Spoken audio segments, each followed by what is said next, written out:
Look, so we're explaining how you can take negative equity. If you get a car that you end up getting with a big discount, you can bring the negative equity over. And this Ionic deal, when this person shared it with me that they got a couple days ago, they got a $49,000 vehicle for $325 a month using these systems, using what you're going to learn. But here's the thing. Let's say she had $7,000 of negative equity now.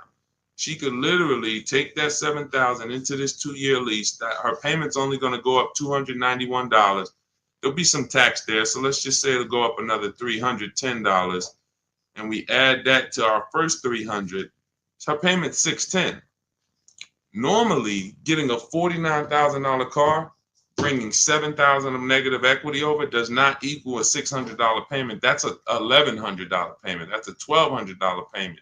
But if you get the right car where you can get tons of money off, and right now leasing some of these electric cars, as long as you know how to get these $15,000, $20,000 discounts off of them and lease them, this is a brilliant way to get out of negative equity, because once these electric car rebates and these electric car discounts go away, the market's very soft on these cars.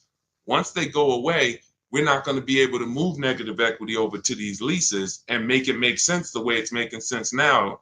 But for now, huge opportunity. That's what I will be doing. Driving an electric car for 2 or 3 years, taking the huge discount that I'll get from shopping around, and then bringing my negative equity over. And then once the lease is done, you have no more negative equity. You do a fresh deal, and you never have negative equity again.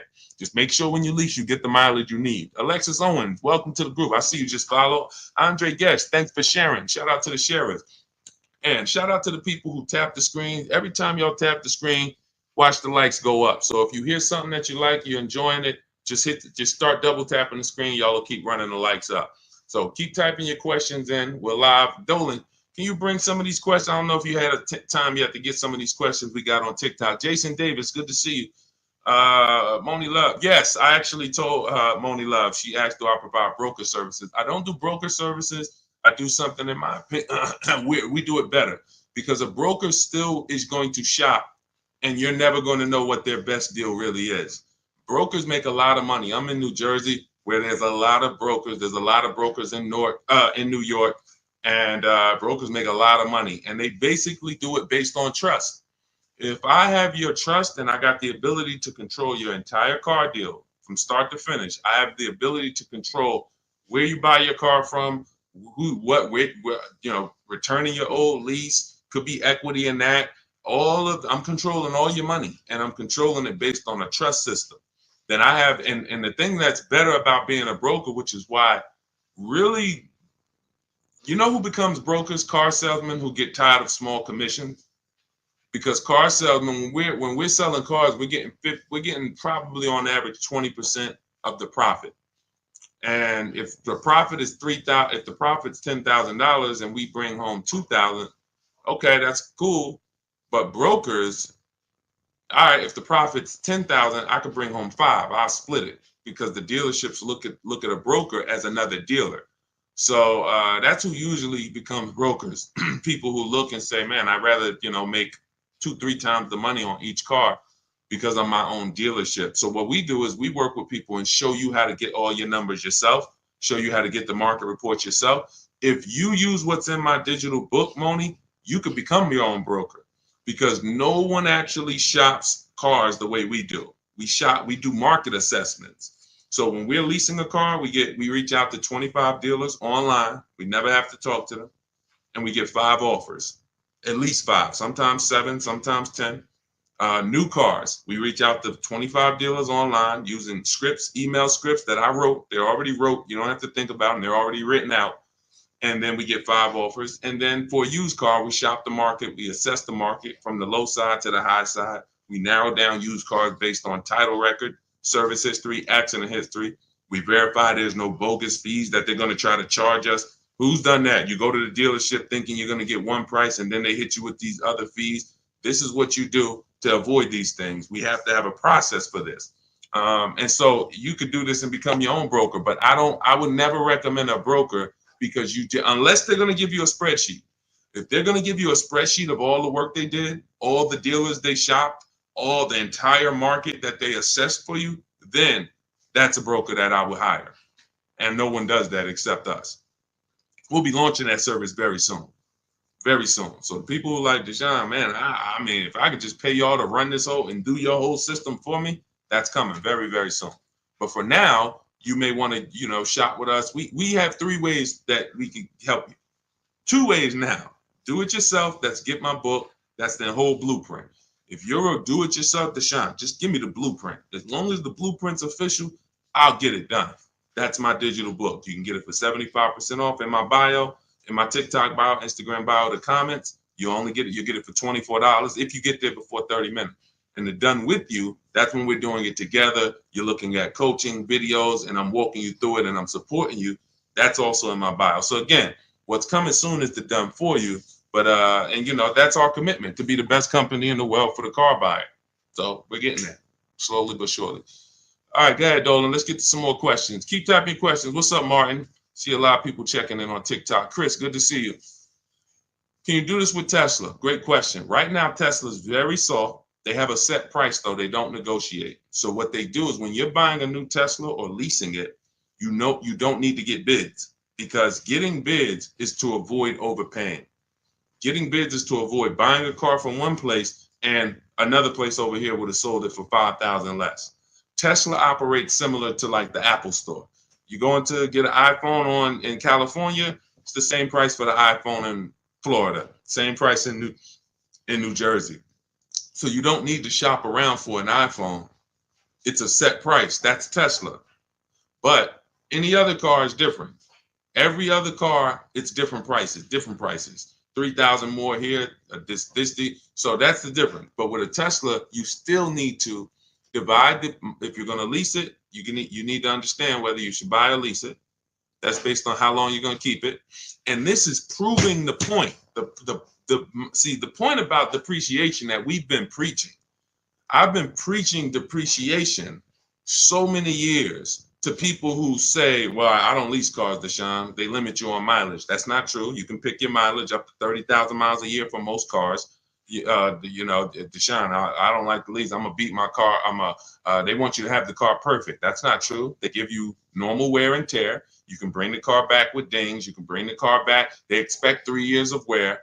What they charge you for is excess wear, which is similar to negligence, abuse. If you have a baseball-sized dent, that's the stuff. But depreciation, Tesla is proving that people should not have been buying these cars because their cars are depreciating almost worse than any other car on the market. And they sold you based on, we have this brand, Tesla, and people went out and buy these cars. They didn't want to lease, didn't listen to the advice. Now they bought a $50,000 car that lost 20% of its value in a year. These cars that were 40,000, they can get them for 30. This is the dramatic depreciation. Now, had you leased these Teslas, had you leased them, it wouldn't matter to you. You drop it off after 3 years, you pay your low payment. See, leasing protects you against depreciation. Car values drop through the floor, no problem. I'm good. The buyers, that's a horrible situation. I would hate to be in a Tesla that I bought 2 years ago and see the values dropping the way they're dropping. Okay, but yeah, that's what we did. That's the only part of the system that we don't have to shop around for, Brian, which is where we're going to buy the Tesla from. But we still need to understand if a lease makes sense. Divide the monthly payment into the MSRP. If it's 1% or less, you got to steal. If it's between 1% and 1.5%, that's a good deal. The lower, the better. We don't lease vehicles over 1.5. A lot of people got bad lease deals. A lot of people driving around right now in bad lease deals. They put a ton of money down. Their payments are way too high. I'll give you an example. Look. I'll give you an example. Look at Raphael. $45,000 Jeep Grand Cherokee, $549 a month, no money down. $45,000 Jeep Grand Cherokee, no money down, $549 a month. That's great value. India. Look, she got a Hyundai Elantra, limited, with the leather and everything, $365 a month, no money down. That's a below market lease. A lot of people, their problem They got a couple things going wrong with them with leasing. One, they don't understand depreciation. Two, they're not choosing the correct mileage that they need for the lease. Three, they're overpaying for the leases because they're not getting multiple offers. And so when these people tell you, if that's you and you're like, oh man, I don't like leasing, I see why. You're doing it wrong. Follow our system, your leases will be great. You'll pay less than everyone. And that's what we do. Go ahead, Dolan, shoot the next question up. Keep typing your question. Greg the Barber, good to see you, man. I ain't seen you in a while. Good to see you. Greg the Barber, Taz, good to see you. What's going on, Simba girl? Good to see you. Leroy Rogers, stay posted. We got you. I have a 2022 Lexus paid for. Want a new Porsche 2024 or 2025 to buy versus lease. If you're gonna, are you keeping the Lexus? I would listen now. If you bought that Lexus and you're looking to replace it, you're gonna lose a ton of money.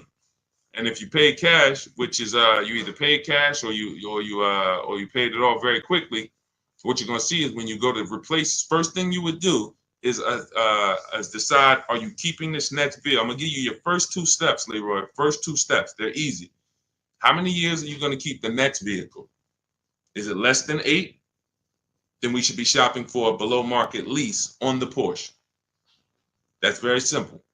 Are we going to keep the Porsche more than 8 years? Then we can buy it, because we're going to avoid all depreciation with a long-term buy. If I got a Porsche outside and I kept it for 8, 9, 10 years, at least 8, then that's okay. Even if I overpaid for it, which I don't want you to overpay. If you really listen to me, then not only will you win with depreciation, but you'll pay less money for a Porsche than anyone else. I helped somebody get a Porsche Macan. He got 10, 15 grand off. He got so much money off, he didn't even understand the numbers. He just said, I had to get like 10 to 15 grand off of this because he had shopped it his way and he saw the numbers were so much higher. And then he met me, he used our system, and the price dropped by like 200, 300, close to 200, 300 a month. And he was like, I had to save like another 10, 15 grand off of this. I'm like, yeah, that sounds right. So that's the first question. You're going to keep it for 8 years. If you're going to keep it for 8 years, then we buy the Porsche. And what you would do is you would now assess the value of the Lexus. If you're going to sell it, you're going to go to CarMax, Driveway, Carvana, KBB Instant Cash Offer, AutoNation, and Car Gurus. Again, I'm going to write that down. These are the companies we sell our cars to that we get bids from. We don't trade cars. We do not trade cars. The only people that have to trade cars are people with negative equity. That's why we want you to come out of negative equity. We don't trade cars. We sell our cars. And in fact, when you trade your car, you think you're trading it, you're actually selling it. That's why it's on that contract. It's on that buyer's order is, I'm selling you my old car for this amount. So we get bids, six companies, Carvana, Kelly's Blue Book Instant Cash Offer, and this takes 20 minutes. So if you're committed to your money, you're going to do this. It doesn't matter if it's that's why, look, unlearn. It doesn't matter if this is a new process. Deshaun, I never did it like this. Okay, then keep losing money then. These are your 6 companies: Carvana, KBB Instant Cash Offer, AutoNation, CarMax, Driveway, Car Guru, Sell My Car. That's step 2 in my book. So what we just went over with Leroy was the first 2 steps. One is deciding if we're going to buy or lease. How do we do that? We find out, are we keeping our car more than 8 years? If yes, we're going to buy it. Are we keeping it less than 8 years? We're going to shop for a below market lease. That's how we're going to beat depreciation. Now, once that's decided, we move on to our equity assessment. And that's what he's about to do. Go to those 6 companies, get the offers. Greg the Barber, I can't get my wife to understand leasing is better than buying because we trade cars every 2 years. Just bring her on here and show her the numbers. Just show her the numbers. Show her what a below market lease looks like. Look, Rosalie, she gets a $60,000 vehicle, $592 a month. $60,000 QX. That vehicle is $1,300 a month to buy. Let's continue. Teddy, $73,000 BMW. $856 a month. Now these are below market leases. If your wife is looking at commercials and saying, oh, they want us to bring $3,000 down, all of these deals are no money down leases. You got to understand something. What you see on commercials are never going to be deals. A deal is when a dealer doesn't want to make it, but they have to. They decide, I have to make it. I need the number, whatever. That's a deal. A deal is not a commercial that's seen by 10,000 people that come on in and get these prices. So look at Zafrina, $65,000 vehicle, $579 a month. So below market leases, how do you get them? Multiple offers. I have the best system, in my opinion, and a lot of people's opinion, for doing this because we do it from home. The Cars from Home system is the best system for getting multiple offers from home.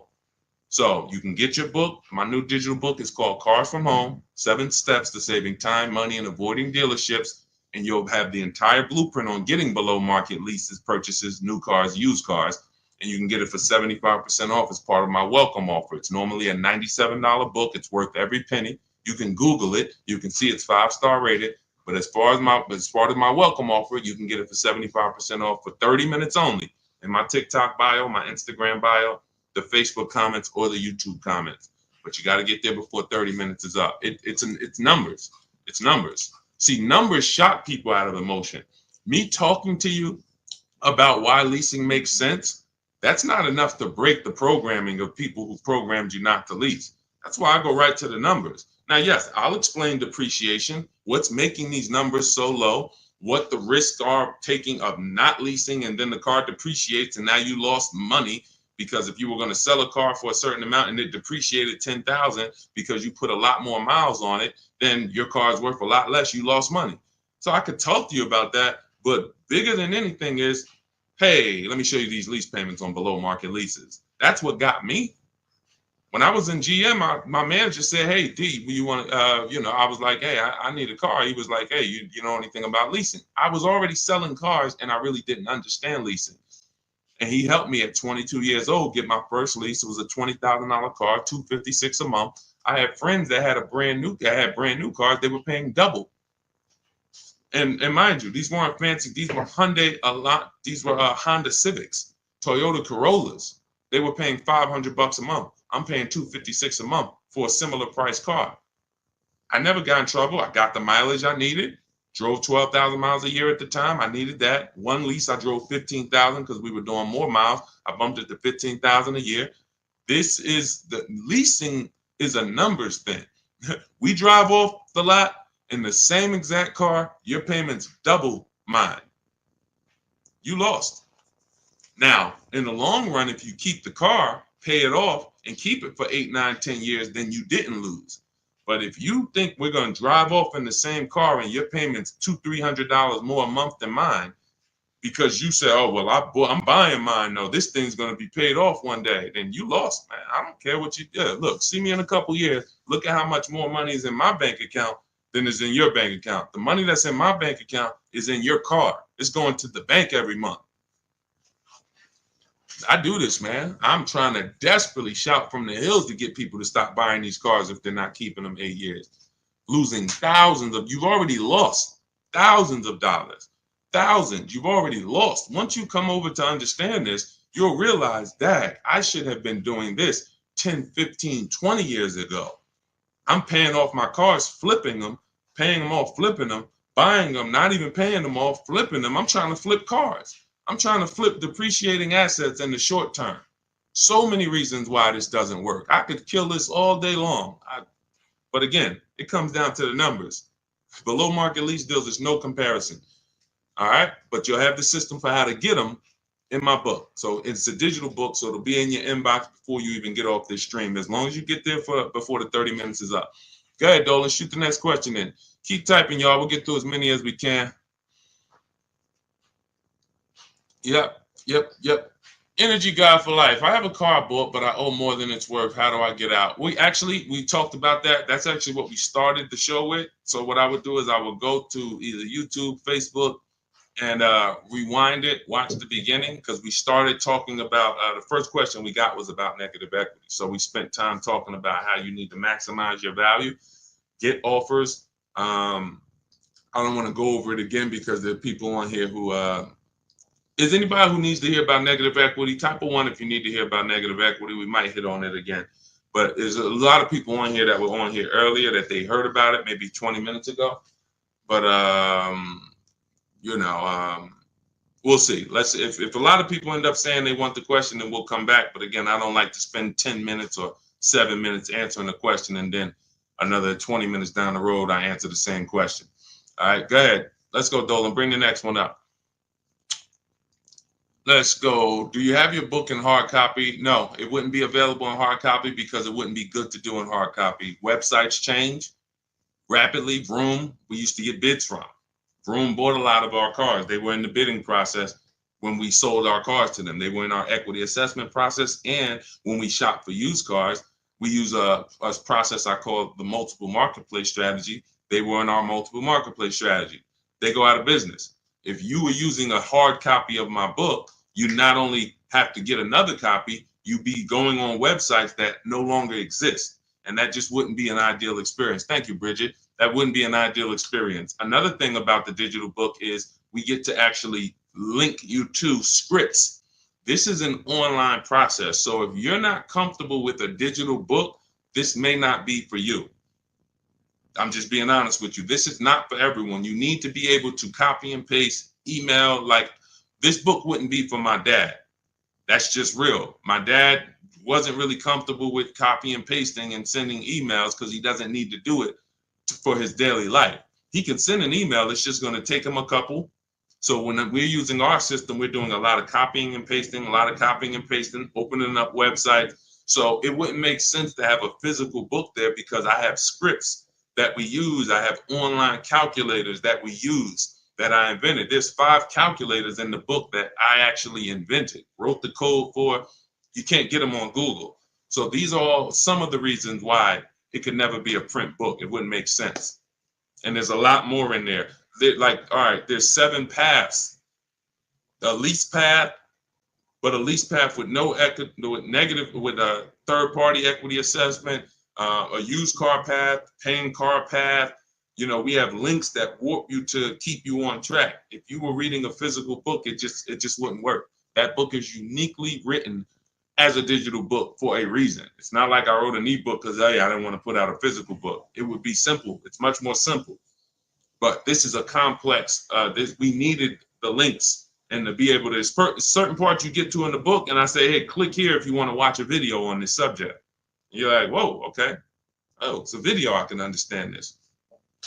Couldn't do that with a physical book. So if you want to get your copy of Car From Home, my new digital book, you can get it for 75% off as part of my welcome offer in my TikTok bio, my Instagram bio, the YouTube comments, or the Facebook comments. It's normally $97, worth every penny, but it's part of my welcome offer. You get there before 30 minutes. You got 30 minutes to get the 75% off. You get yours for $24. Make sure when you get your book, you screenshot the thank you page. Right after you pay, the book is on that page. As soon as you pay, it says access your book below. It also says I'm emailing you a copy. It also gives you my support team's email in case you don't get your book. Because a lot of people type their email wrong. Just reach out to my support team. They'll get you the book. But you have a copy of it as soon as you pay right there in that link. And keep that link. All right, go ahead, Dolan. All right, what is going on? I see you, Greg the Barber. We'll get that one in. What's up, Jackie Cox? Good to see you. We just bought a 24 Jeep Grand Cherokee. We traded my truck, wasn't upside down. Now we got a $900 payment. If you traded your truck, how long did you have the old truck, Greg? What year was the old truck that you traded? You just bought a 2024 Jeep Grand Cherokee. What year was the old vehicle that you traded? What year was the old vehicle? Let me know because I can see your comments. So let me know what year was the old vehicle that you traded in. Just type the year because I don't want. I like to keep the show moving forward fast. So type. All right, it's 2019. That means, so if you didn't have negative equity, that means you just paid off that vehicle, or you put a good amount of money down, and then you traded it off literally as soon as you paid it off. Just depreciation alone. Let me give you an idea. Depreciation alone. This is that 2019 Nissan. What happens is you bought it here. The depreciation on that vehicle over 5 years is like this. Now, if vehicles just dropped in value like this indefinitely, nobody would buy them. No one would buy them because people would be like, why would I ever buy something that is a sliding board of losing thousands of dollars in value? You notice when you buy a vehicle one day, let's just say that you buy a $40,000 vehicle today, what is it worth tomorrow? Let's just say not even a year down the road, a $40,000 vehicle, you buy it today, what is it worth tomorrow? The day after you buy it, throw some numbers out. And I want to give Greg an example of why he needs to be leasing. And if he wants to keep, you're losing thousands of dollars. It's not even a question, but I want to help you through this because again, this is not your fault. It's bad program. People speak very, very loud about not leasing and they sound convincing. They never talk numbers though. That's the clue that they don't know what they're talking about. They never talk numbers.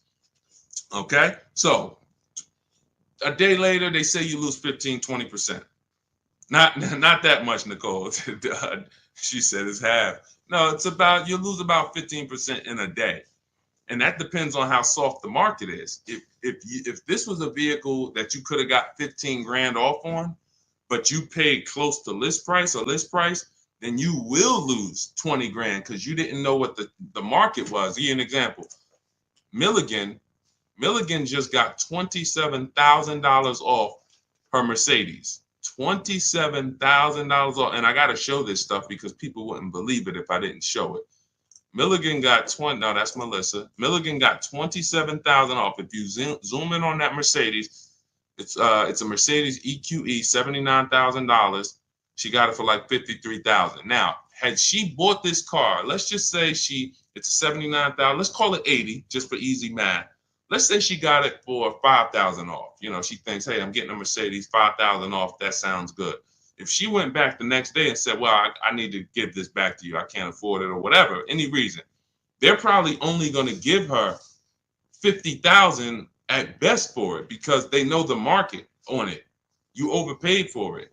It doesn't matter. Like this vehicle, you overpaid for. So although you paid 75, the vehicle really, the new market was only like 50 in the 50s. So she would lose $20,000. She would lose, $20,000 on that purchase. It's very dangerous to not shop the new market for a vehicle because you don't know how soft the vehicle is. So we call a vehicle that needs a big discounts to sell it. And some dealers are taking off 7, 10 grand, 15 grand. They got big rebates. That's a soft vehicle. It's a very soft market. Very dangerous to buy these cars without shopping the market because you're going to lose. But let's get back to Greg. If vehicles just kept losing value like this, you never buy them because people will be like, man, these things are just, like throwing a stone in the ocean, but they don't. Eventually, they start to level out. So a vehicle that's worth $11,000, next year it'll be worth $10,000. And then the following year, it's only going to lose, maybe there are people on here now, some of you've had your vehicle so long, the amount that it's worth today is going to be the same amount it's worth next year. Your vehicle's worth $8,000 today. A year from now, it's going to be worth about, 75, 76. This is now what your depreciation looks like. But in your case, Greg, and people you're buying these cars, you're literally riding the depreciation out sliding board, losing tons of value. And then as soon as you're about to start leveling out, you go and you get another vehicle and you do it again. You're just taking sliding boards, losing thousands of dollars all the time, over and over and over again. And that's just a recipe for losses. How do we avoid them? We get below market leases. That same Jeep Grand Cherokee that you got, look at how much you're paying for it. And look at how much Raphael is putting into hers. Raphael got a 2024 Jeep Grand Cherokee, $45,000 vehicle, $549 a month, no money down. You're tying up thousands of dollars in that car. Thousands. Raphael is driving the exact same vehicle as you, $549 a month. Zafrina, you got a couple people on here got Jeep Grand Cherokees. Zafrina has a $65,000 when she got the electric version, 2024. She's paying $579 a month. You bought this car, 65 grand. If you put no money down, you're paying $1,100-1,200 a month. Actually, no, that's more like $1,300 a month. Depends on what, even with a big discount, $1,100 a month, 5 years. These are huge payments compared to what Raphael and Zafrina are paying. And you might say, well, my payment's lower. Only way your payment's lower is you gave them a lot of money up front. You gave them 10 grand, or you gave them your trade. I didn't put any money down, but I did trade in my vehicle. Your trade was worth 10 grand. So it's just replace the trade in with cash. This is real money that could be in your bank account. And I'm gonna tell you something before we move to the next question. Let me tell you something. I would look. Melissa learned. She learned because she was just like you, Greg, just like you, and people like you. Listen, Greg, I'm not isolating you out. This is just a great example of what millions of people are doing. You know, this is, and again, I wouldn't know this if I hadn't been in the business. I'm not smarter than anyone. I just spent 14 years in this industry, and I love math. So this comes very easy for me, thank God. But you look at Melissa. Melissa, once you find out that you should be leasing, instead of trading these cars and selling them and putting all this money and keeping your equity in your vehicles, you should be selling your vehicle, putting the equity in your bank account, and then moving forward. Why can't I find Melissa's deal? Hold on. Here we go. So Melissa, she says to Sean, I learned about leasing. I'm not buying anymore. She replaces her 2018 Kia Sorento. She got her bids. Her highest bid was from Carvana, 12 grand. 12 grand. So she normally would take most, if not all of that money and just roll it over to her next car. She ends up getting her Honda. She gets her Honda lease. She gets a 15,000 mile a year lease. Well, we shot with 12.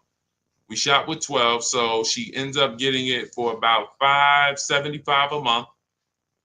She got a Honda. Hold on, I'm trying to read this fast. She got a Honda Pilot EXL. That's probably it's probably a $45,000 vehicle, maybe 48. She got it for $575 a month. And look, nothing out of pocket. And look, she put the $12,000 in her bank account. So now her car payment is low, not high like it was when she was buying the Kia. And she literally pulled all that money that she used to keep in her cars, rolling them over. She pulled it out, put it in her bank account. Imagine selling your car and actually putting the equity in your bank and still leaving in a brand new car with under your budget. That's what happens when you move from buying as a short-term buyer, not keeping 8 years, into leasing. It'll change your world. And again, only thing you're going to say is, man, I should have been doing this years ago. I should have been doing this a lot. You know, we don't even get to harping on the money you lost. Do you think prices will continue to drop on vehicles? I do. We always get deals. We were getting deals when people thought there were no deals. All through the pandemic, we had people getting deals. Bonita right here got her Kia. She got her Kia Telluride. This was a dream vehicle. During the pandemic, and look at the year. You can see the year. When she got hers, it was 2022. Literally, people were paying $10,000 over sticker for these vehicles. People were leasing these Tellurides for $800 a month, $900 a month. She got hers for $600 a month, no money down. This is pandemic. You know, we've helped. I started this in 2021 in the middle of the pandemic. Everything when you see people all on my pages, you know, there's deals everywhere. There's never a point in time where I go to buy a car in the last 15 years and I'm like, oh, there's no deals out here. Because again, there's always going to be a dealer who's going to sell. You just have to learn to find them, Nicole. You keep going into the local dealer thinking you're supposed to be able to negotiate a good deal with them. 8 out of 10 dealers are overpriced. We've proven that. Why? How can I tell you that confidently? Because all of us shop the market. You shop locally. We shop the market. What you'll learn to do with Cars from Home, my new digital book, is to shop the market. You go local to 1 or 2 dealers, they already know. NADA they taught us. When we were car salesmen, NADA taught us that people only shop 2 car dealers on average. So if those are the statistics, your local dealer knows that. They know as soon as they see you walk in, you know, can I get a quote? Can I pick a car out? odds are this person is not going to shop more than one other dealership, and we're going to get them. If we just work and smile and be courteous, they're going to pick us. If they don't buy today, maybe we could get their business next week or something like that, but they're not shopping the market. That's where you lose. So when those two are high, you think the whole market's high. But using our system, what you're going to learn in my digital book, Cars from Home, 7 steps to saving time, money, and avoiding dealerships. I think sometimes I say that title too fast. It goes over your head. Cars from Home, that's a mindset, because we spend 90% of our time here. All of these people that you see me sharing in my streams, they are literally in their house 90% of the time to get these deals. Cars from Home, 7 steps. That means it's a process. It's not you're not winging it anymore. You're not winging the process. It's a 7-step process. Step 1 is the most important question. We're deciding whether we're going to lease or buy. Step 7 is delivery. By the time you get to step 7, you're taking delivery of your vehicle. 7 steps to saving time, which is what I love, money, which is another thing I love, and avoiding dealerships, which is something that most people want to do. So just in the title alone, you could understand what you hold us accountable to delivering. And when you Google the book, you'll see we deliver on this. It's a proven system. We've been doing this for 3 years now, and we have hundreds of people who've used the system. And grandmothers, single mothers, introverts, men, children. I'm talking young kids. Like, system works. It's like McDonald's. So you can get a copy of the book. It's a digital book. It'll be in your inbox in 3 minutes. Go to my TikTok bio, and it's my welcome offer. You can get it for 75% off, but it's only for 30 minutes. The book's $97. It's not $24. So if you get to my TikTok bio, my Instagram bio, the YouTube comments, or the Facebook comments, click that link. You can get it for $24, but only for 30 minutes. That's my welcome offer. Go ahead, Dolan. Shoot the next one up. All right. How do I negotiate buying more miles on a lease? You get it up front. It's very simple. We shop with 12,000 miles per year. Shop all your offers. Once you get your best offer, identify who that 20% dealer is. They beat everybody else. You email them, hey, can you adjust it to 15,000 miles per year or 18,000 miles per year? Very simple. If you're doing it your way, then you just call them and say, hey, all right, I'm gonna go with you, but can you tell me what it would be for 18,000 or 20,000? That's what Jen did. She shopped for $39,000 Honda CRV. Her best offer on this vehicle, it's a hybrid, very hot vehicle. This is one of the most popular hybrids over the last couple of years, the Honda CRV hybrid. $39,000 vehicle. Her best offer was $512 a month, no money down, 12,000 miles per year. She adjusted it to 18,000 miles a year. Payment went to $563. Then she signed her deal. So $512 a month, bumped it up to $563. So for $50 more, she's driving as much as she needs, 18,000 miles a year. She's going to bring this vehicle back to them in 3 years. It's going to have roughly 54,000 miles on it. She's going to get something else. That's how you get your miles. It's built in. You're customizing your lease. In the beginning, we customize our leases. The dealers are giving you what you ask them for. You say, work me out a lease deal. All right, I'll do it. Give me a lease quote. I'll do it. In my book, we have a template. This is how you give me your lease quote. 12,000 miles per year, first month's payment only, taxes and fees in the payment. This is what I do for a living. Some of you can't even get deals because you don't realize you're trying to shop online and you don't realize the reason you can't get your prices is because you're not giving dealers what they need to actually even give you the prices. Dealers need to know your zip code to factor in the taxes. But you like, oh, why are they asking for this? Dealers need to know what you do for a living. See if you qualify for any rebates. Dealers need to know what you look, when your deadline is. That's why we have templates that you fill in, email them. Because as a former car salesman, I know what dealers need to give you quotes. That's why it's written out for you. But again, if you want to do it your way, call around and just I would only speak to sales managers. I would only speak to sales managers. If you want to do it your way, I don't care how you get multiple offers. I just know my way is easier because you don't have to talk to people. If you have to talk to people, then you need to be a good talker and you need to know what you're going to say.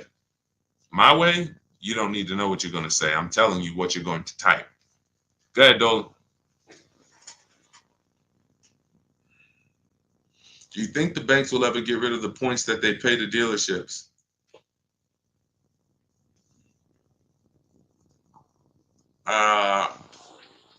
Commissions. Let's use, because you use a form of a commission. That's all it is. You could say it's a point. You could say, I mean, I could pay you a point, or I could pay you a flat, but I'm paying you for selling this loan for us. So do I think that a person who sells financial products will ever sell them for free? No, I don't. No. And that's why we use something called the bank bidding war, where we are going direct to credit unions and banks, and we're allowing them to bid on our business. Most people don't know that the credit bureaus allow you to have multiple banks and credit unions access your credit report in a small period of time. It's called the rate shopping. You can Google rate shopping and you'll understand that they allow you this. You can have multiple hard pulls within a certain period of time, and you can actually have them bid. They expect you to do that. Most people don't do it, actually. So they can't help you because they're like, hey, we allow you to do it, but you're not doing it. You're letting the dealer run you out to multiple banks and credit unions. But if you Google rate shopping, what it says is if you can have multiple banks and credit unions access your credit with the hard pull, and at the end of that period, it's going to weigh on your credit like one hard pull. So at the end, if one hard pull would have dropped your score 10 points, you could have 15 banks and credit unions run your credit, and it's going to drop at the same 10 points. But the difference is one strategy, you overpay for your loan, overpay for your interest, have no price assurance, no price guarantee that you got a good interest rate, and you have the same 10 points on your credit that you hit with the hard pull. The other strategy, you have the best rate, lowest rate in the market. You guarantee it because you have 15 people access your credit and make bids and make offers, and it's the same 10 points hard pull. This is called the bank bidding war. We created this.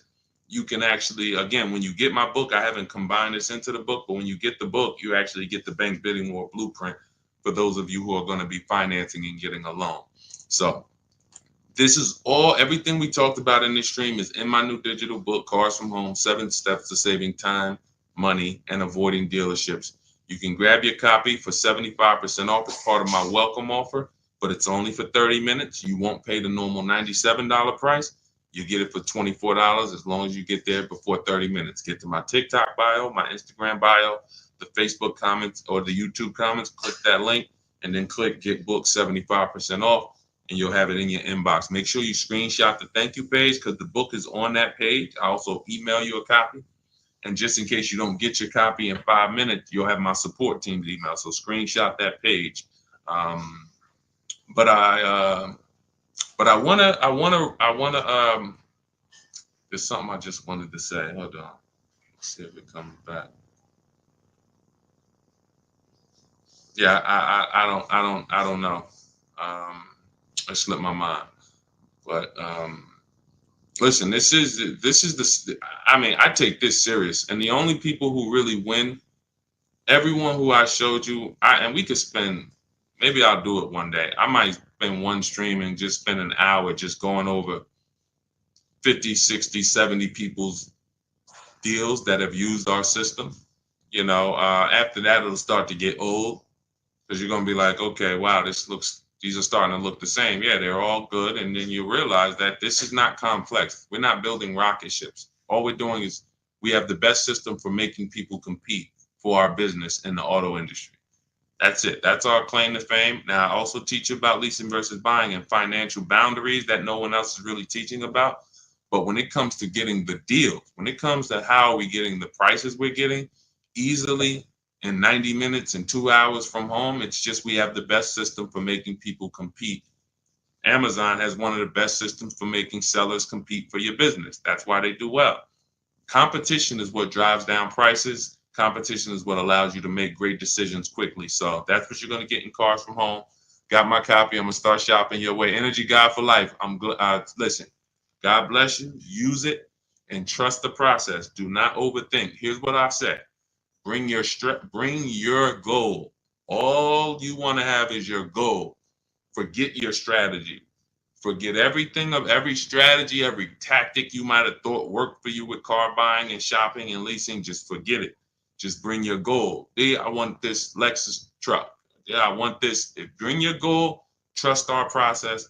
Success is guaranteed. All right. And just stay on the steps. It's a step-by-step process. All right. God bless. I'll see y'all on the next stream. Enjoy the rest of the day, the rest of the evening. See you.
All right, we are live for car shopping questions and answers. All we do here is focus on insider strategies. My name is Deshaun, the Auto Advisor. That's what I'm known as. I spent 14 years in the car business. If this is your first time on a stream with me, can you type the number 1? I always like to shout out the first time people who've never been here. Type the number 1 if this is your first time. First time ever being on one of our streams. Miss Nikki, shout out to you. First time. User 130. I'll butcher your name. Welcome. Kenty, I see you. Welcome. Emily, first time. Welcome. Mike, welcome. Welcome to the new people who've never been here. If you've been here with us before and you know some of the stuff we teach, and you've either just learned it or you benefited from it, you already got cars, just type welcome to the first timers.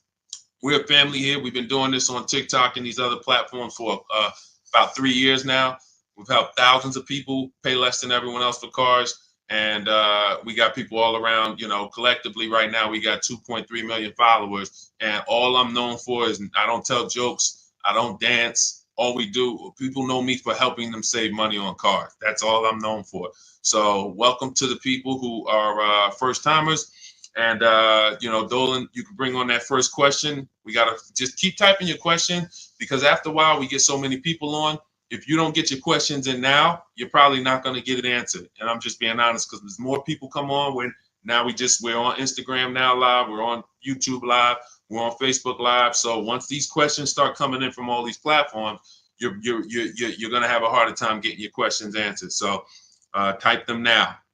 Okay, can you explain why someone would pay over sticker price? There's only 3 prices that you can pay for any vehicle, Carla. Market value, above market value, or below market value. Above market value is reserved for the people with no strategy. There are people who just do not have a car buying strategy at all. They would rather get it over with. That's their strategy, get it over with. And they'll close their eyes and sign. They might say no one time, and then they're going to say, all right, I'll take it. And those people pay above market value. They don't have any strategy. That's reserved for them. Market value. That's reserved for the people who negotiate. They're going to feel for the bottom, but they don't actually know where the bottom is. So when you are in a car dealership, you are negotiating. If you're doing this, I warn against this. But again, you're not paying above market value, but I warn against this. Why do I warn against this? Because I spent 14 years in dealerships. You'll never know the bottom. And so if you're trying to feel for the bottom, you are playing a dangerous game because you don't know what rebates we have. You don't know what we own the car for. And so you're now negotiating and making deals based on what you think to be a good deal, what sounds good, what feels right. Dangerous game. Now, sometimes you can gamble and it can work out. But if you, when we talk about this third price, which is below market value is reserved for people who make people bid. And that's what we do. Here at Car, what we do is we make people bid and we guarantee we pay the bottom price. It's very different than negotiating. See, who doesn't like negotiating? Type me so I know who I'm talking to. If you don't like negotiating, type me. Now remember, negotiators pay market value. They're not going to pay above. You're usually never going to get a negotiator to pay above market value. But they can pay market value because they don't know what the bottom is. Now, when you're getting bids, those of you who are typing me, I see you, Nikki. I see you, Sunshine. I see you, Miss Nikki. I cannot. The best thing for you to do that will get you the greatest results is to stop negotiating and to start making people negotiate with each other. And that is called bids. So you could be the worst negotiator in the world. I see you, Norna. If you have 5 Nissan dealers submitting an offer to you, you're going to pay less than a negotiator. Someone who's in there negotiating with 1 Nissan dealer, you're going to pay less than them. And I'm going to tell you why. 80% of dealers are overpriced. They are never going to give you a below market deal. Who's heard a dealer say, that's my best offer? Most times they're not lying, especially if they let you walk out. If they let you walk out, that's their best offer. But that's not their competition's best offer. Lock that into your mind, because you know what we're big on here, unlearning and relearning. That's why all around me you see it, unlearning, relearning. You're not going to, a Nissan dealer in one city is a different best price than a Nissan dealer in another city. And so when you see how different these prices are, it's going to blow your mind. The same $35,000 Nissan Altima, one dealer is going to sell it over sticker to somebody. One dealer is going to sell it for $2,000 off to somebody else. Another dealer is going to take $4,000 off for someone else. They're all different. So the difference, Carla, is not just because I think we've answered your question on why someone would pay over sticker. They're not doing it because they want to. They're doing it because that's all they know how to do. If this is the best, they're doing that thinking, Carla, this is the best I can get. No one signs a car deal without thinking this is the best I can get. You get what I'm saying? So if they're signing it in their mind, I can't do any better than this. And most times they're right. With no strategy, they're not will. This is what it is. We had tons of people during the pandemic paying over sticker for cars. And we all around, while the people we were working with were paying list price and getting discounts still. Felicia came in, she got a BMW in January 2022. This is still heavy pandemic. She got a $1,900 discount on her BMW. And you'll see a ton of people. I'll show you, if you guys have been on my streams, you'll see we show a lot of people's deals, because everybody who makes a deal using our system, they send the deals. And so that's the key, strategy. That's the reason. Learn strategy, and remember, there's 3 prices. Above market value for people with no strategy, market values for negotiators, below market values for people who make people bid. Now, if you want to know how to make people bid, we have the best system for doing that. That's my new digital book. It's called Cars from Home, 7 Steps to Saving Time, Money, and Avoiding Dealerships, because our entire process involves being at home, except for test drives and pickup of our car. We are not in dealerships negotiating. We're only in dealerships to test drive or pick up our car because they don't deliver. So 90% of what we do, and sometimes 100% with a new car, if they deliver, is done from home. So you can get your copy of my new book for 75% off, normally $97. And then you'll have the 7-step process for what we do. You won't pay $97 if you get there to my bio before that's my welcome offer. Some of you have been on here, you've seen my welcome offer, books $97, but you can get yours for $24 in my bio, in my Instagram bio, my TikTok bio, the YouTube comments, or the Facebook comments, and you'll see. But that's what I'm known for. I'm known for helping people step out of negotiating and come into making people bid. It's a different world. Okay? Go ahead, Dolan. We got a lot more questions coming in, so let me try to speed through a lot more of these. Go ahead. I just totaled a car thinking of getting a Toyota Highlander. Well, I mean, historically, Toyota's been a good car. I would decide first things first, am I going to buy or lease it? Now, buying or leasing, and first of all, I know we got a lot of people. Who's heard you should never lease a car? Type me in the comments if you've heard. Let's just get that right out the way. You heard, Deshaun, I heard you should never lease a car. Leasing is like renting. All of that, type me in the comments. You're going to see, if you're new here, we're going to dispel that myth very, very quickly. We spent a lot of time teaching people how much bad information. Who was taught never lease a car? This is the first. Oh, shout out to the people hitting the like button. I see y'all. Thank you. I see you, Facebook. Any platform you're on, if you're enjoying what we're talking about so far and you're going to spend some time with us, just hit the like button and start lighting it up. It means a lot. I appreciate y'all. So all of you that were taught never lease a car, the first thing you should be doing when you go to approach your car deal is deciding if you are going to buy or lease. This is step one in my process. Why is this so important? Because if you buy when you should have leased, you're going to lose in depreciation. You guys know, I always say like this. When you consider depreciation, this is your car's value. That's your car's value. If we buy a car today, all right, let's get into some dialogue, okay? Because I think we've been live. I see we got a couple people coming on every platform. Let's get some dialogue going now. Because in the beginning, we need a couple minutes for the people to start focusing and people start locking in once they see what we're talking about. All right, so now, let's say we buy a car, $40,000. What is that car going to be worth 1 year down the road? We bought it here, $40,000. Let's use this person's question when he's asking about a Highlander. Throw some guesses out there. Buy a car now for 40. What's the car worth in 1 year? Throw some numbers out there. Let me see. Let me see if I can go on Instagram because I can't see comment. Let's go dialogue. Throw some numbers out there. Come on. This is an active show. Like, we're talking numbers here. So we talk. This ain't the show you just watch and sit down and be like, oh, okay, yeah. All right, I watched that. Now I'm going to go out here and I'm going to save thousands on my car. No, the people who get the most out of what we do, you're on your keyboards, you're interacting, you're engaging. I ask you a question, you're answering it. Those are the people that's locked in. So you bought a car for 40. I see 32. I see 35. I see 28. I see 28. I see 20. Emily said that's 20. Or you lose half the car's value in a year. Now watch this.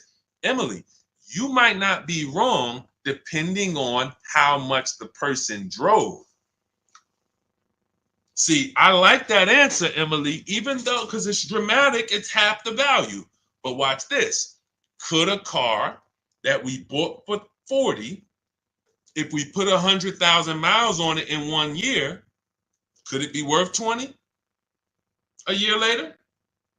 1-year-old car, 100,000 miles. Could it be worth half the value? Yes, it can. So now see, all of your answers are correct. All of your answers, 28, 20, 35. Why? Because it depends on how much you drove. Now we're getting into why leasing and the whole myth about leasing. Oh, you got to pay for every mile you use. Well, we just clearly proved a point. We didn't say anything about leasing, but we just proved the point that with a $40,000 car, we pay for what? The miles we use.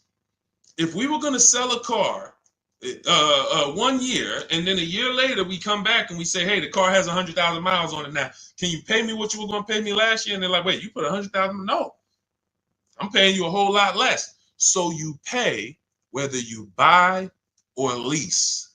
You pay for your mileage.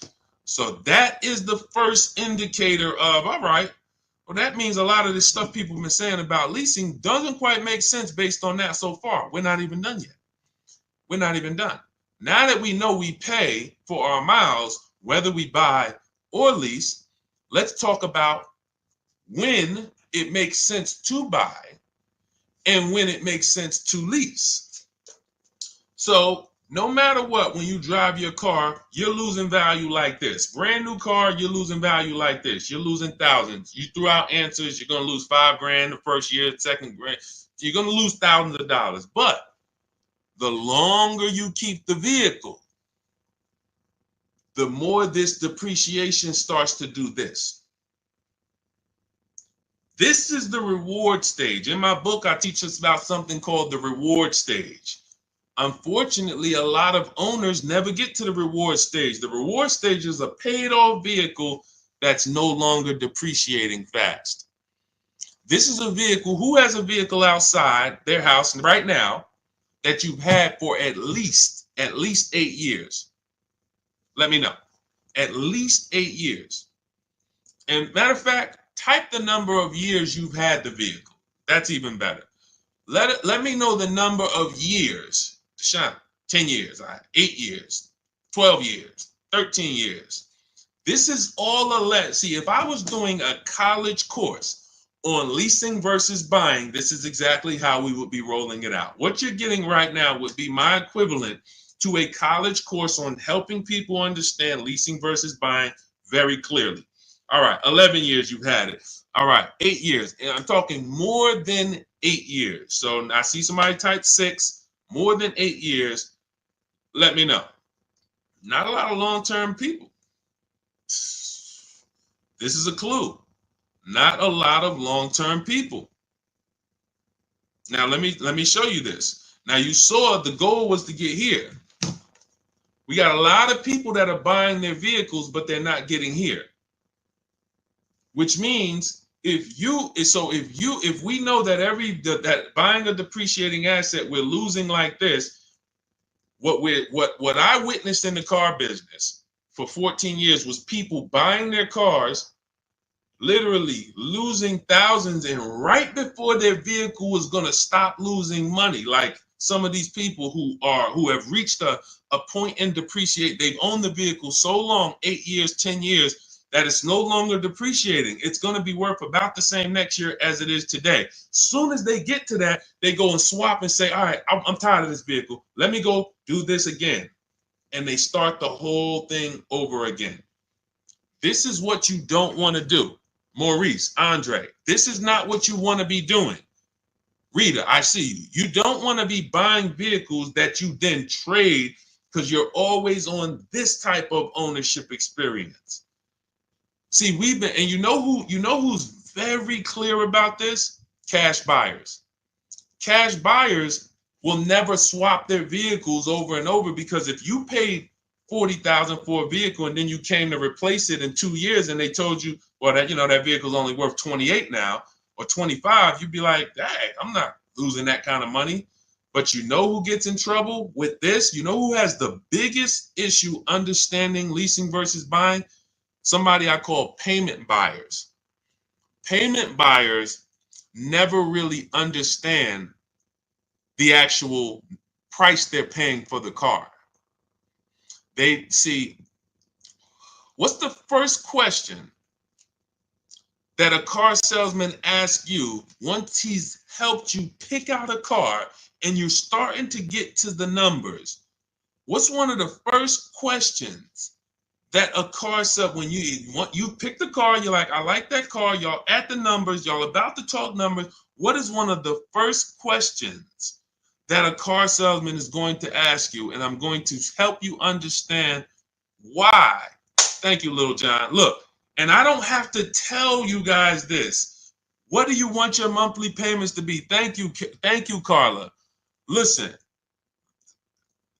When the car business is predictable. That's the reason I could be on a stream, 100 people ask a question and I know the answers, because I know what you guys deal with and I know what I asked. You're not getting I'm trying to identify, are you a payment buyer? Because rather than try to educate you on why being a payment buyer is not good, as a car salesman, I need to make you think you won. And the only way you're going to think you won is not me showing you that even though you're getting a low payment, you really lost. You are, as a car salesman is going to try to get you to the payment. That is the goal. And so payment buyers go in and will buy a car and swap it out and then go into another car, and they never realize how much money they lost because their monthly payment is affordable. They don't realize, like, so what I get you guys to understand here, those of you who are locked in and who really perk up and realize, like, okay, we're talking financial literacy here. Let me lock in. Let me get serious. Let me go get me a cup of tea, drink some water, because we're talking about finances. We're talking about thousands of dollars here. So the leasing versus buying thing is strictly based on depreciation. We threw out numbers based on how much we're going to lose if we buy cars, depending on how much we drive them. $40,000 car, it could be worth 32 in a year. If I drive average miles, if I'm a high mileage driver, who drives more than 18,000 miles a year? Type HM. Let me know. If you are a high mileage driver, you drive more than 18,000 miles a year, type HM. If you bought a car for 40, that car could be worth 28, could be worth 28 in a year. So you're using what's killing you, not your monthly payment. You literally, we didn't talk about that. That doesn't matter. We're talking about what is the value of the car you're driving. That is what's changing based on your usage. That's what you pay for, whether you buy or lease, based on how much you drive. So now that you understand that, how do we pay the least? How do we minimize that? Okay, we're losing that there. Is there a way that instead of losing that 12 grand in a year, I could lose less? That's where the below market lease comes in. Or that's where your long-term buying comes in. In the short term, buying a depreciating asset, you can't win. There's no way you're going to change this. You could think you're buying a car that doesn't depreciate that much. Okay, you want to gamble? Market conditions? Who saw what happened with the electric car owners? Who's witnessing what's happening with the electric car owners, the people who buy them? The electric car market's so volatile right now, people were paying, they got to give them away. They're doing 15 grand off. Look, some of our biggest discounts for our people who listen to us are coming from electric cars. Milligan got $27,000. Look, if you're on Facebook, YouTube, or Instagram, you can see this. Milligan got $27,000 off. Wait, no, that's Melissa's deal. Hold on, we got a lot of deals to show. She bought a $79,000 Mercedes. She got it for $51,000. It's a Mercedes EQE, electric Mercedes. Beautiful. You see these new electric Mercedes? They're gorgeous. They look like beautiful machines on wheels. She got $27,000 off. Sean, he got an F-150 Lightning, $73,000 vehicle. He got $21,000 off of it. That's the brand new market. That means the new market on these electric cars is very soft. They have to discount them. So when you get 5 grand off, 10 grand off electric car, you could be leaving huge money on the table. But the point I'm trying to make is in the buying, in the short term, you're dealing with the volatility. When we lease in the short term, we don't have the volatility. Let's take a person who leased an electric car.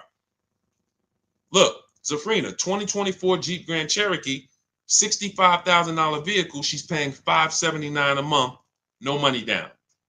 Now, she's not worried about whether the price of that the value of that $65,000 Jeep is going to go down to 30. That doesn't matter to her. She's paying $579 a month over the next 3 years. Over the next 3 years to drive a $65,000 vehicle, she's going to pay 21 grand. She doesn't care if the value of this vehicle goes. So leasing protects you against depreciation, but you cannot pay market value. When you see these commercials, you cannot pay those prices. That won't matter. You have to, if you're not getting below market leases, none of this matters. So 2 ways we're going to beat depreciation. Long-term ownership, where it doesn't matter because, all right, first couple years it looks like this, but I own my vehicle so long, now it's barely depreciated. That's going to be 8+ years. That's why rule number 1 in my book, step number 1 in my book is the 8-year rule, which says if you're not buying a vehicle to keep 8 years, you should not be buying. You should be shopping for a below market lease. But those of you who like Deshaun, I keep my cars at least 10 years. Should I be leasing? Will that save me money? No, it won't. Don't even think about leasing. Keep doing what you're doing. You have the discipline to keep a vehicle, maintain it. Things go wrong, you're not flipping out of that vehicle. We got a joke. When somebody, a keeper, we call you keepers.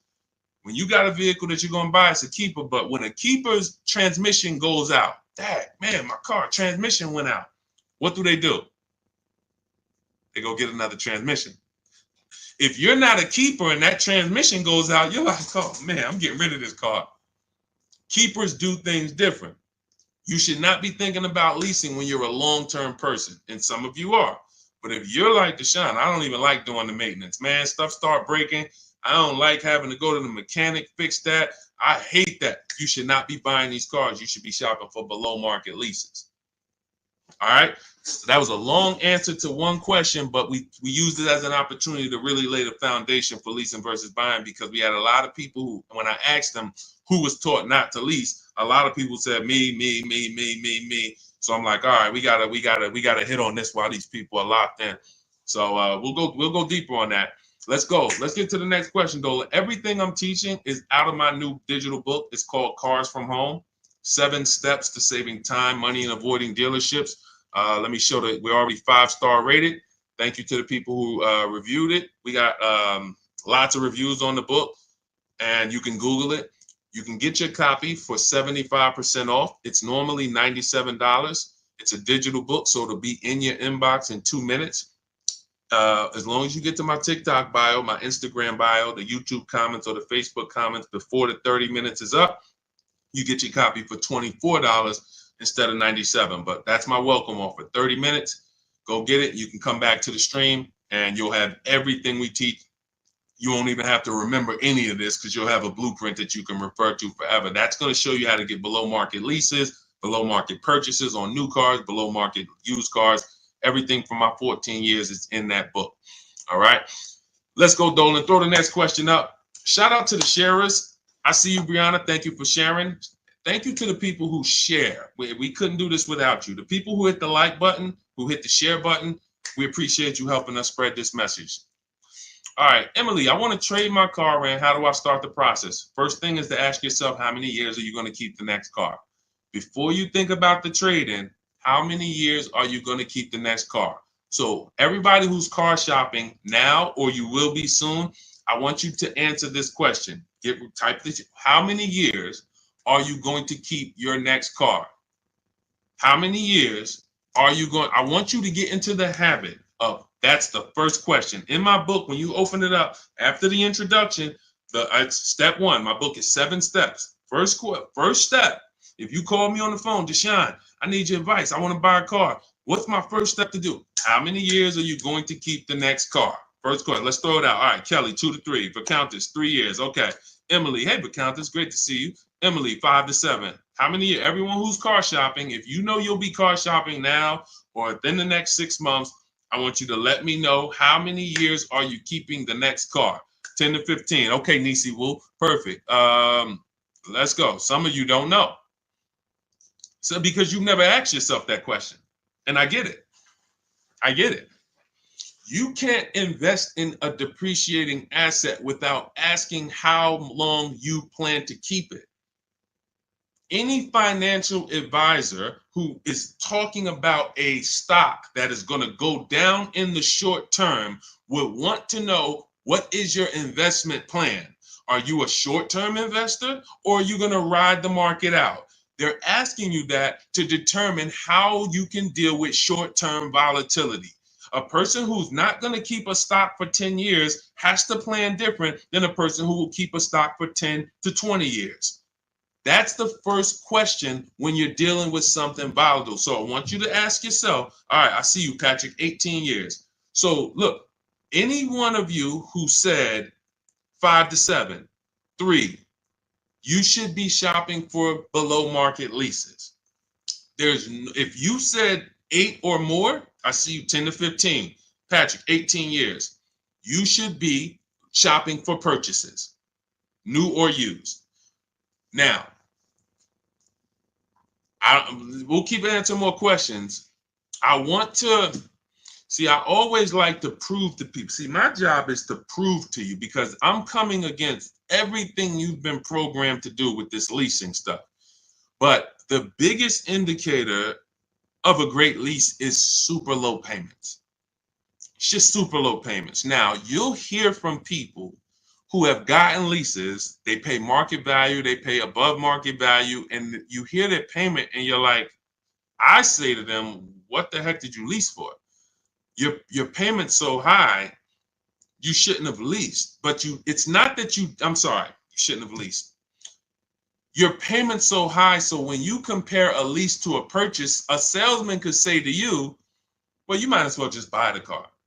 Because the lease deal they're offering you is so bad that a purchase looks close to it. But when we look at Taupe. Taupe got a $54,000 BMW, $690 a month.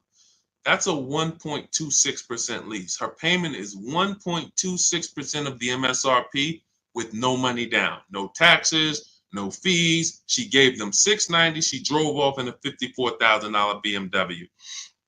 Danielle, $44,000 Audi Q3. Her payment is $550, no money down. She gave them $550. She drove off in a $44,000 Audi. This is a vehicle that would normally cost, some of you know our rule, financially, every $5,000 is about how much per month on a loan. Every $5,000 is about how much per month on a loan. Let me see how many people are locked in. Every $5,000 is about how much per month on a loan. Let's see. Thank you for counting. It's $100. Yes, thank you. So I want you to lock these rules into your head, especially those of you who don't have my book. Every $5,000. Yes, I see you, Inspector Joe. Perfect. Lil John, 120.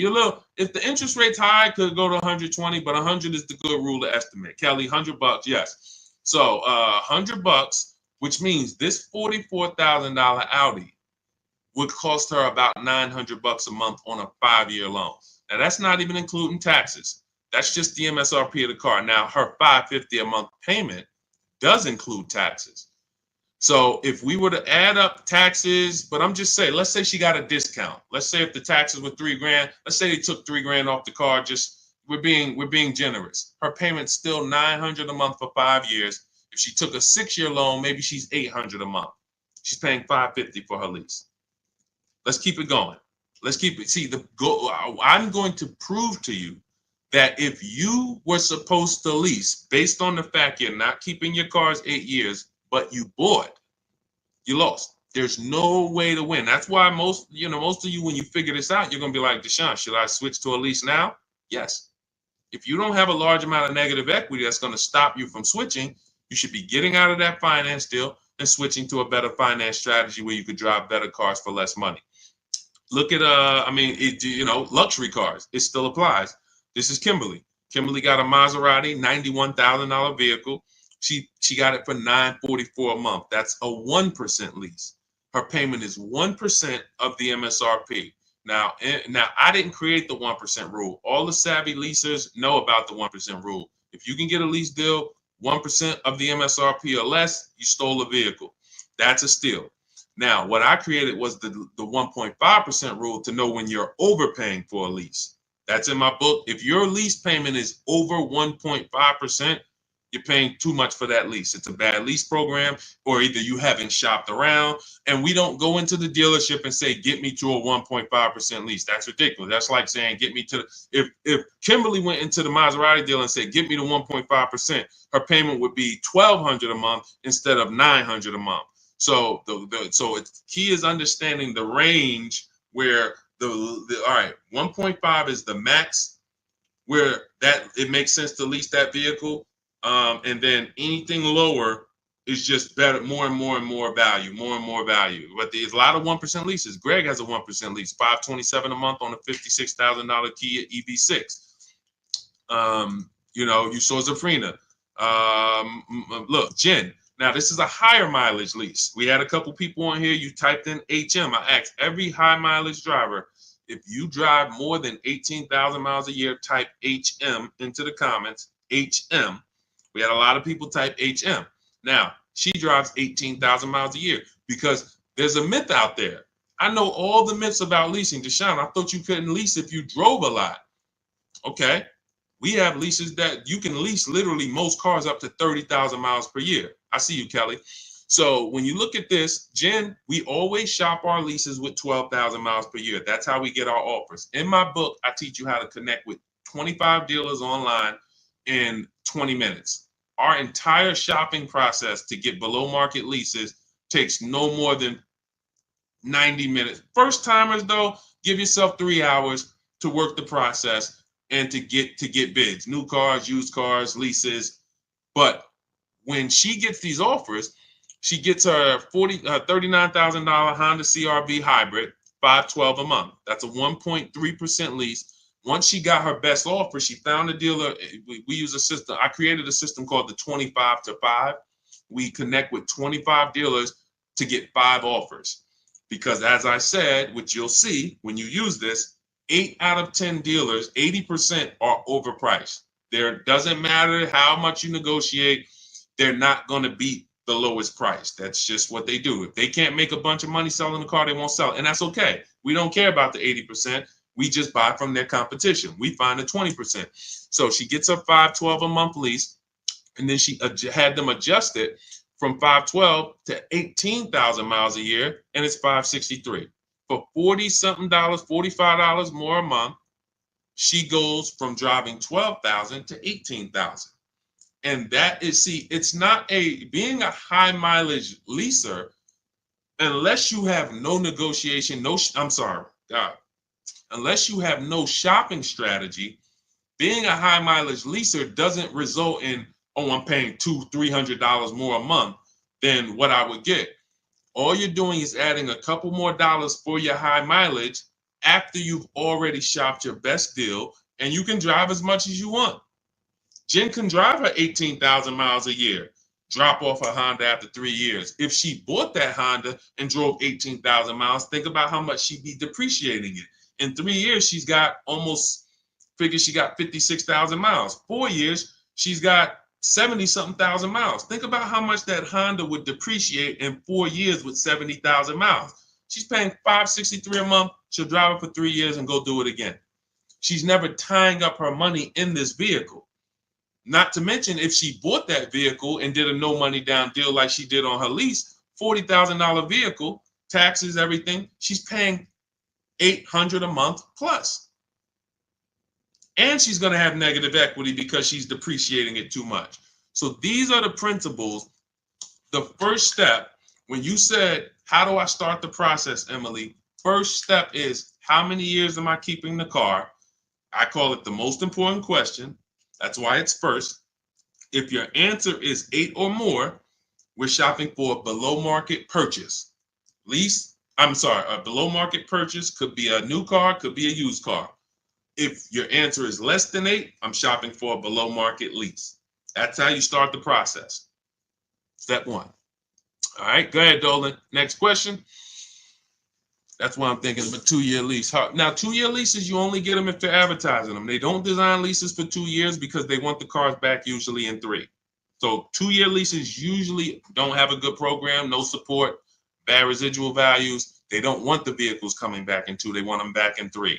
So when we reach out to dealers, if there's a great 2-year program, they'll tell us about it. And shout out to y'all. Can y'all keep running those likes up on TikTok? Let's see if we can get to, I don't even know. I don't like to have a goal. Let's just, if you're enjoying what we're doing, every time you tap the screen, every time you hear something you like, just double tap the screen. Y'all see how fast y'all run the likes up. I appreciate y'all. Miss Nikki, when is the best time to buy? Now, that's a great question. Don't fall for marketing.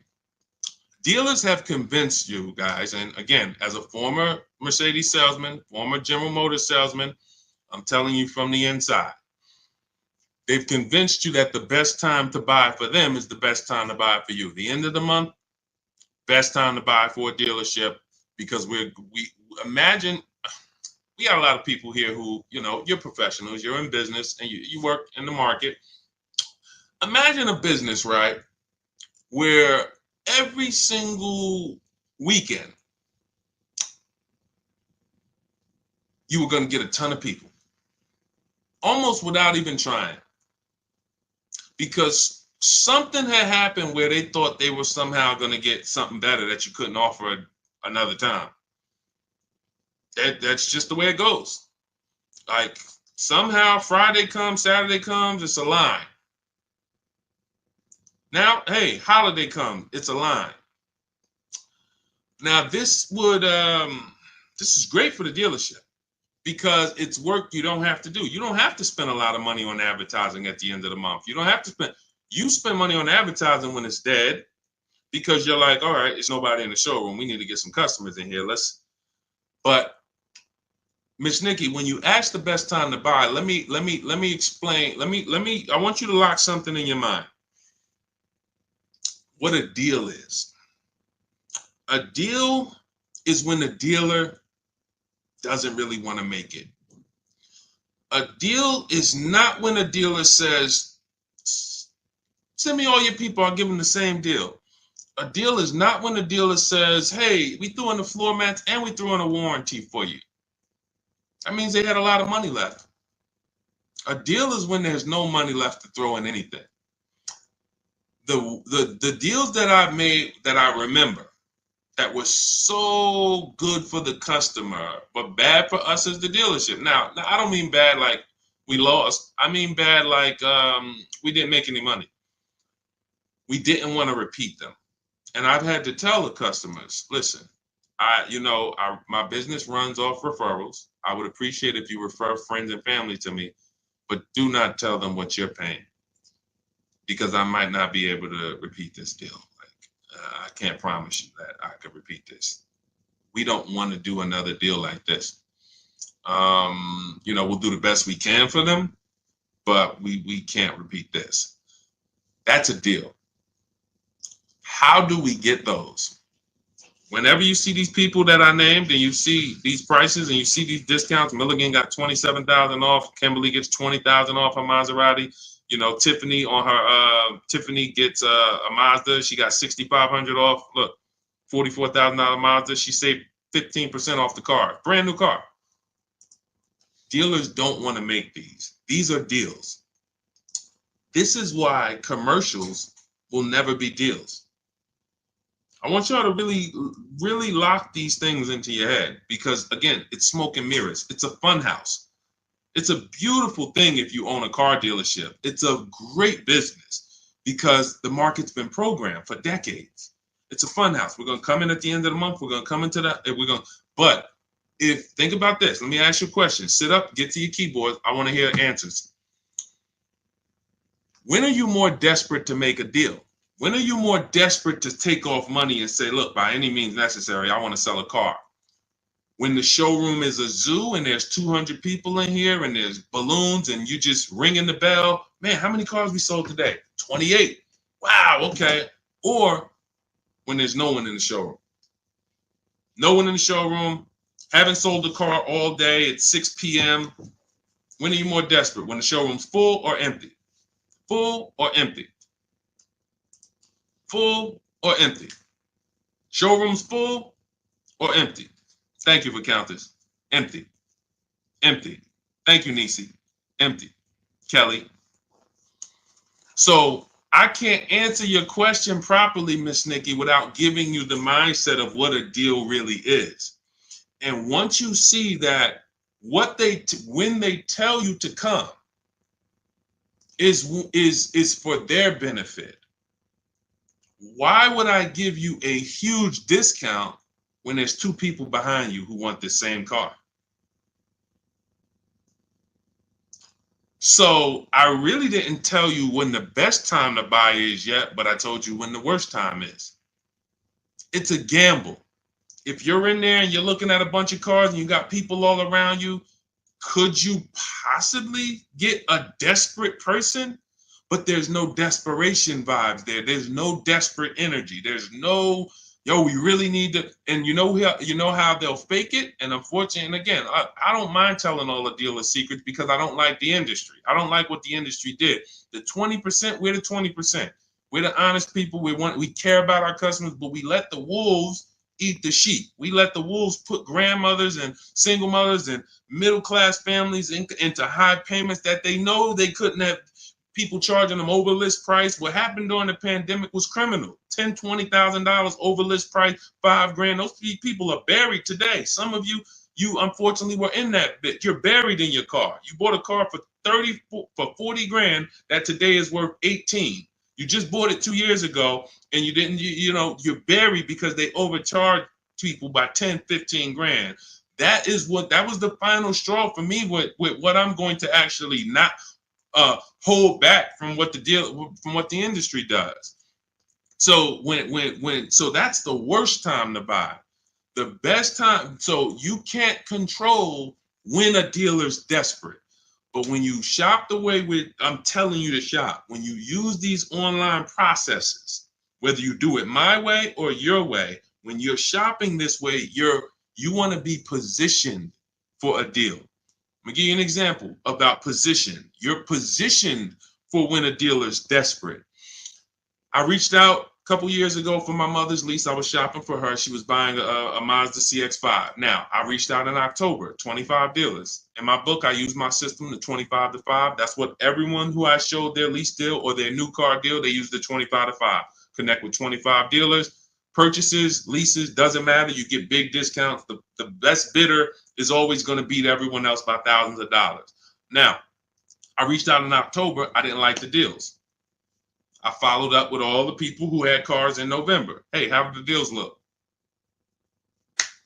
Didn't like them. Dealer contacted me the beginning of December. Hey, I couldn't get to your number before. Hey, does this car work? I could get to this payment on it. Ooh, great payment. That's better than everybody else. Let's go. Done deal. He was desperate. See, you don't know when a salesman's gonna go, listen, I haven't sold a car all month. It's the 8th of the month. Look, I got one customer. Their offer was low. We didn't take it last month, but hey, can we do that deal now? Like, I need to get something on the books. Position. That's why in my book, I teach you how to have 2 dates. And in all my strategy, you have 2 dates. My as soon as date, that's as soon as I can make a deal. My no later than date. And when we reach out to dealers, I have a template. You use all my templates, copy and paste when you reach out to dealers on new cars and leases. Used cars is a different process. It's all online marketplaces. But when we connect with 25 dealers, you're using my templates. And one of the things we tell them is, I can buy a car as soon as today, but I don't need a car until this day. Spring. You might say, Deshaun, I don't need a car until next summer. That's really when I want to get it, but I can do it now, but I can wait till next summer. That's called leverage. Why? Because you have options. I can order a car. I can wait and watch the deals over a couple months. Like I just told you I did, 3 months, the 3rd month, the best deal came. So when a dealer knows that, see, what they're dealing with is people walking in, no strategy. I need a car this weekend. Cha-ching. Oh man, I've been to several dealerships. Nobody has a car. Oh man, I see you have one. Cha-ching, you're going to pay more for that. Thanks for telling me that information. This is how everything you say is being used against you. That's why when you use the car from home process, you're not talking. I'm never going to arm you. Remember the people, you might have used it. The scripts online, Google, download these scripts. What to say to a car salesman? Don't tell them you have a trade-in. None of that stuff works. That doesn't work. You don't think people know about that stuff? So that you can't, you're dealing with someone who negotiates 3 times a day, 5 days a week on cars. You might negotiate 3 times a day, 5 days a week, office equipment. So the point is, when you are positioned, when you're positioned, which means, I'm not always going to wait till the last minute to start to enter the market. You've been trained to just wait until you need a car to enter the market. I'm telling you that you might be in an emergency now. Look, if you're in an emergency now, you look at somebody like Ansley. Ansley started the process and he did it in 3 days. Got a 1% lease. He said 1 car down, 2 more to go. He's paying. He got a 2024 QX60, $58,000 car, $554 a month, first payment down, which is a no money down lease deal. $554, $58,000 vehicle. That's under 1%. He said, look, I started the process Saturday. I accepted a deal Monday. I told you, our process is a few hours. When you get good, it'll be 90 minutes to 2 hours. You can get any car. But in the beginning, first time, it's going to take you 3 hours, maybe 4. But the point is, positioning is where you want to be. Because when you are connected with so many dealers and they have your information and they know you can make a deal, but you don't have to make a deal now. They know what you want. They're going to get all the people out the way who are desperate now. All right. I see you, Mercy. I see you, Stevie. I know you want a car, but you know what? I can't get to this price. And I got all these people in the showroom now. Let me sell them a car, sell them a car, sell them a car. All right, let me sell them a car. They're not getting good deals, but look, let me just sell them. But they're right here. This is like low-hanging fruit. I see you, Stevie, but you said you don't need a car until later spring. I might make a deal with you, next week or next month. But right now, let me get to these people. Now, all of these people start going. Now, they're looking for people. Man, I ain't got nobody else to sell. Oh, Stevie. Man, I need a deal.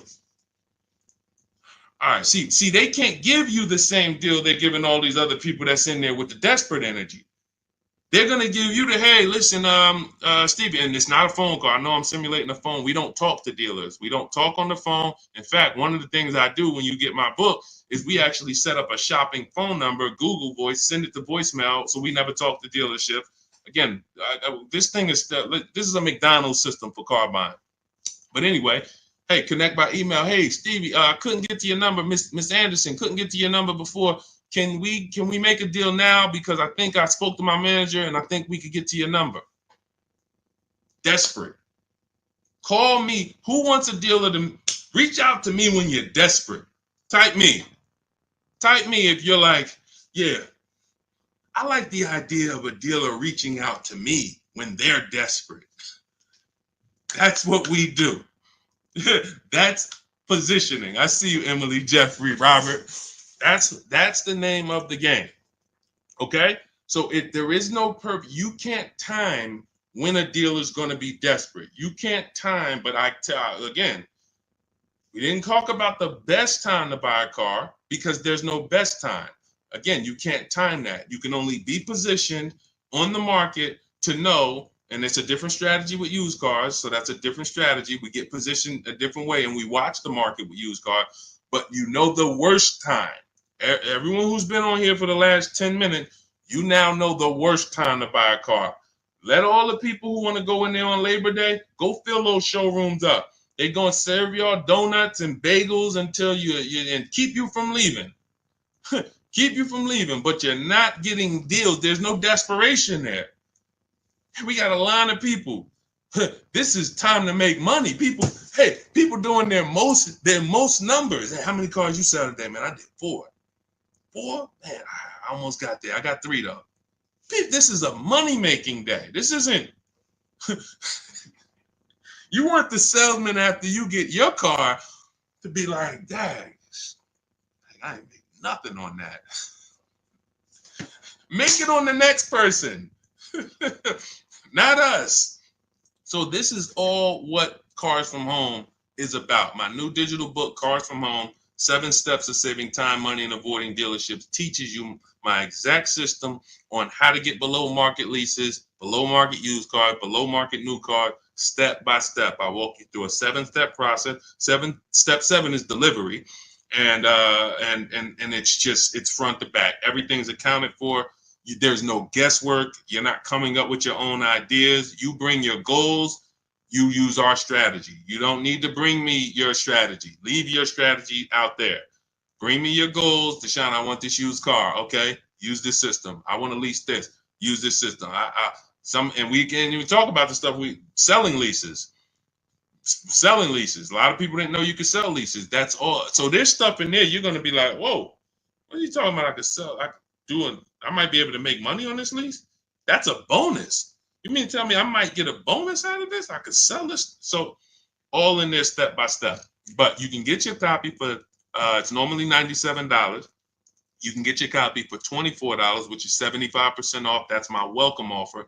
If you get to my TikTok bio, the link, my Instagram bio, the YouTube comments, or the Facebook comments before 30 minutes. That welcome offer is only for 30 minutes. Once that timer hits 0, the price does go back up to $97. It's worth every penny at $97, but 24 is better. So get there, get your book, and after you pay, be sure you screenshot the thank you page. You're going to see on that thank you page is the link to open the book. It says it right there. Click below to open the book in case you want to save it to your phone or your computer. I also email you a copy, but sometimes people type their emails wrong. So also on that page is my support team's email. In case you don't see that email hit your the book hit your email, you typed your email incorrectly. Happens all the time. Email my support team and we'll get you your copy over. So, all right, go get your book and then come on back to the stream before the timer hits 0. Go ahead, Dolan. Mike, what does certified mean on a used car? Great question. Also, how do I negotiate with CarMax no haggling policy? You can't. As far as I know, CarMax does not negotiate. So let's talk about your first question. Certified. Certified is a process of restoring a vehicle that is used to as close to new as possible when it comes to the components. So there's a full checklist of things that the service department is going to do on the car, everything from the windshield wipers to some certified standards. They even repair the upholstery to, just electronics. They're checking. Everything has been checked to make sure that it is of a certain quality. Here's what it does not protect against: previous owners' incompetence or lack of maintenance. So somebody connected with me the other day. They asked me, this is in my private group. I have a private group, so I don't answer private questions. If I'm not answering a question on stream, I can't do DMs. I can't do emails.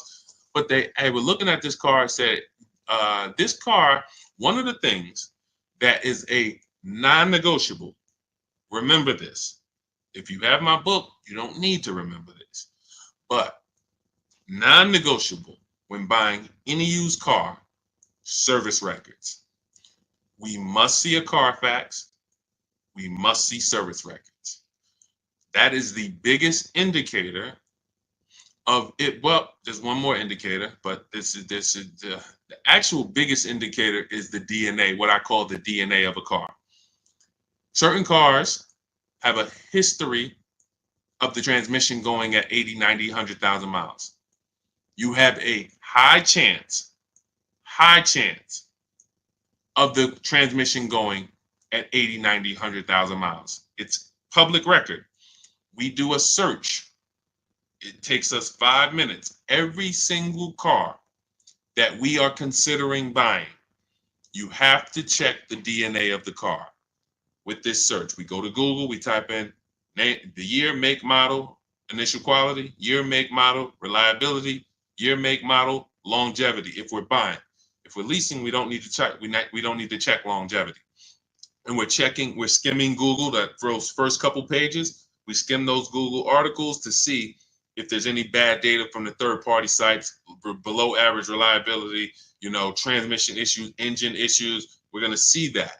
Now, what we did, that's the checking the DNA. You can't change the DNA of the car. You cannot take a car that has a history of electric problems and change that. Now, you might get lucky and say, wow, I didn't have any. But when it happens, You cannot be mad. It's built. It's the way the car is made. It's not. It wasn't your fault. What did I do? I took care of it. I maintained it. I changed the oil. I changed the brake fluid. That's the DNA of the car. So once we check that, now we move into our when we actually, now we've decided this car has good DNA. Now let's find the best one. Now that's when we're going to service records, because the car has good DNA. But if an owner did not maintain that car and they can prove it to you, that is not a risk I'm ever going to take. Hey, but I changed the oil myself, man. You know, it's not on the Carfax. I changed the oil myself. I'm sorry. That is not a risk I'm going to take. Because if you did not maintain this car properly, I can't be mad when something happens to it. So that is one of the biggest things that we look for. And they can certify a car, Mike, and it has very limited maintenance history. So you might think, oh, it's certified, it got to be good. If you look at that Carfax and you see serviced at 5,000 miles, 10,000 miles, 30,000 miles, there's a gap there. Wait a minute, what happened between 10,000 and 30,000? Where are the service records? I would never get that car. I don't know. Yet 20,000 miles. Maybe they did change the oil. Maybe they didn't report it, even though places like Jiffy Lube and Anco, small spots, they report. But maybe they didn't. I don't know what happened. And because I don't know what happened, for that reason, I'm out. So, and in terms of CarMax, guys, you're overpaying from CarMax if you're buying exclusively from them. You are overpaying. And I'm going to tell you why. CarMax has a history, so does Carvana, of paying more money than anyone to buy their cars. That's why in 2021, I began to teach people how to do the equity assessment, where we were selling our cars to CarMax, Carvana, Kelley's Blue Book Instant dealers through Kelley's Blue Book Instant Cash Offer. This is our equity assessment process. We haven't really talked about it much in this stream, but step 2 of our process in my book is the equity assessment. This is when we find out the most money we can get for our current car or our lease if we're selling it. Once we get those 6 offers, that's going to tell us the highest value on the market for our cars. And these are cash offers. These are not like Facebook Marketplace people. These are companies you literally go, they look at the car, they inspect it, they come out, they give you a check. So we get those 6 offers. CarMax has historically been one of the people who pays the highest. They don't always win. And again, that's why we get 6 offers. So it's no way CarMax is always going. Sometimes it's Driveway. These are the 6 companies. Write these down. If you don't have my book, write this down. The 6 companies that you should get offers from are CarMax, Carvana, Driveway. CarMax, Carvana, Driveway. That's 3 online used car buyers. They operate a special system. They only sell used cars. The next 3 are websites that connect you with a local dealer to get a bid online. And that's Car Guru, Sell My Car, AutoNation, and Kelley's Blue Book Instant Cash Offer. So we're getting 3 offers from dealers. We're getting 3 offers from the biggest online buyers in the country. 6 offers. CarMax historically is going to win a lot of those bids, which means they're paying more than anyone for their inventory. What does that mean when they go to sell it? Simple economics. You can't buy high and then sell low. You're out of business. So what they're depending on, Mike, is people like, I'm not going to say like you, even though you're asking exclusively at CarMax, seem like you're locked in onto a car at CarMax. And you probably want to haggle because the price is high. If you looked on other websites, in my book, I teach you how to look on 8 marketplaces. 8. AutoTrader, Cars.com, Car Gurus, Carfax. CarMax is on there. Carvana's on there. Driveway's on there. eBay Motors is on there. But CarMax is not exclusively on there because they're going to lose most of the time. And when we shop our markets, what we've seen historically is every car we look at, CarMax is usually not going to win. Sometimes they will, but most times they are not because they pay too much for their cars. So it's no point, and they don't negotiate. And in fact, now that you kind of know this, you understand they can't negotiate. If I paid this much money for this car, I got to sell it for more. I can't lose. So anyway, that's why we never exclusively buy from anyone. Everything we do is a bidding process. Everything we do, someone won. And that's what I want you to experience. I want you to, when you buy a car, when you get a loan, when you sell your car, not trade. If CarMax bought my Jeep in 20, when did I sell it? 2021. I sold my Jeep. They paid a ridiculous amount of money. They sold that Jeep to someone. They paid me at that time. It doesn't matter. It was a whole lot of money, but they won. They weren't the only offer I got. They won the bid. All the other companies lost. When I leased the vehicle from my mother, they won the bid. Everyone that I showed you so far on this stream, Ansley, the dealer he got this Infiniti from won the bid. He got multiple offers. This dealership won. Jen, when she got her Honda, that dealership won. Tasha, when she got this pre-owned Lexus, the dealership who had this pre-owned Lexus, not even 1 year old, $9,000 off, that dealership won. Where a dealership has to win, and when you start using our process, and again, if you want to try to do this your way, I don't care. Just get bids. Make sure that when you are buying something, you think about what I said about the Prego and ShopRite and Pathmark and Stop and Shop. You can walk into Stop and Shop, see Prego spaghetti sauce, $4.99. You go into Stop and Shop, same Prego, $5.99. You go into Pathmark, it's on sale today, $2.99. Same exact product, the garden vegetable. What's the difference? Where it's being sold from. So that's how you have to view the car market. That Nissan I'm looking at, you have it for one price. What is the dealer who has it? What does he have it for? What does he have it for? What does she have it for? And that's when you're going to win. That's when you're going to see. You've got to prove this to yourself. And that's what our entire system is about. Everything we buy, someone won a bid. That's why you could be a horrible negotiator. You're going to win with us because you're not negotiating for a deal. Essentially, all these people are negotiating with each other. So that's to answer your question, Mike. You learned about certified, and you learned why I would never exclusively be buying from CarMax. All right? Go ahead, Dolan. All right. Can we still negotiate in today's market, or is it more shopping online and choosing the best one? No. This is. And look, I never want to assume. I know a couple of you are still. All right. Let's just take this was a sweet question. Somebody just came onto the stream. They asked, "Can we still negotiate in today's market, or is it more shopping online and choosing the best one?" Now, let me say, let's say I'm a very nice car salesman. I consider myself to be a nice guy, but here's the thing: I could be a wolf. So the wolves can be nice guys and nice women. Sharks. Literally take your head off. Look, send you down the road with a smile, and look at the money that the dealership made. Man, we made $11,000 off. Our commission's $1,500. The reason I'm saying that is because if you walk in and a nice person can get you to ask them that question. Hey, let me ask you.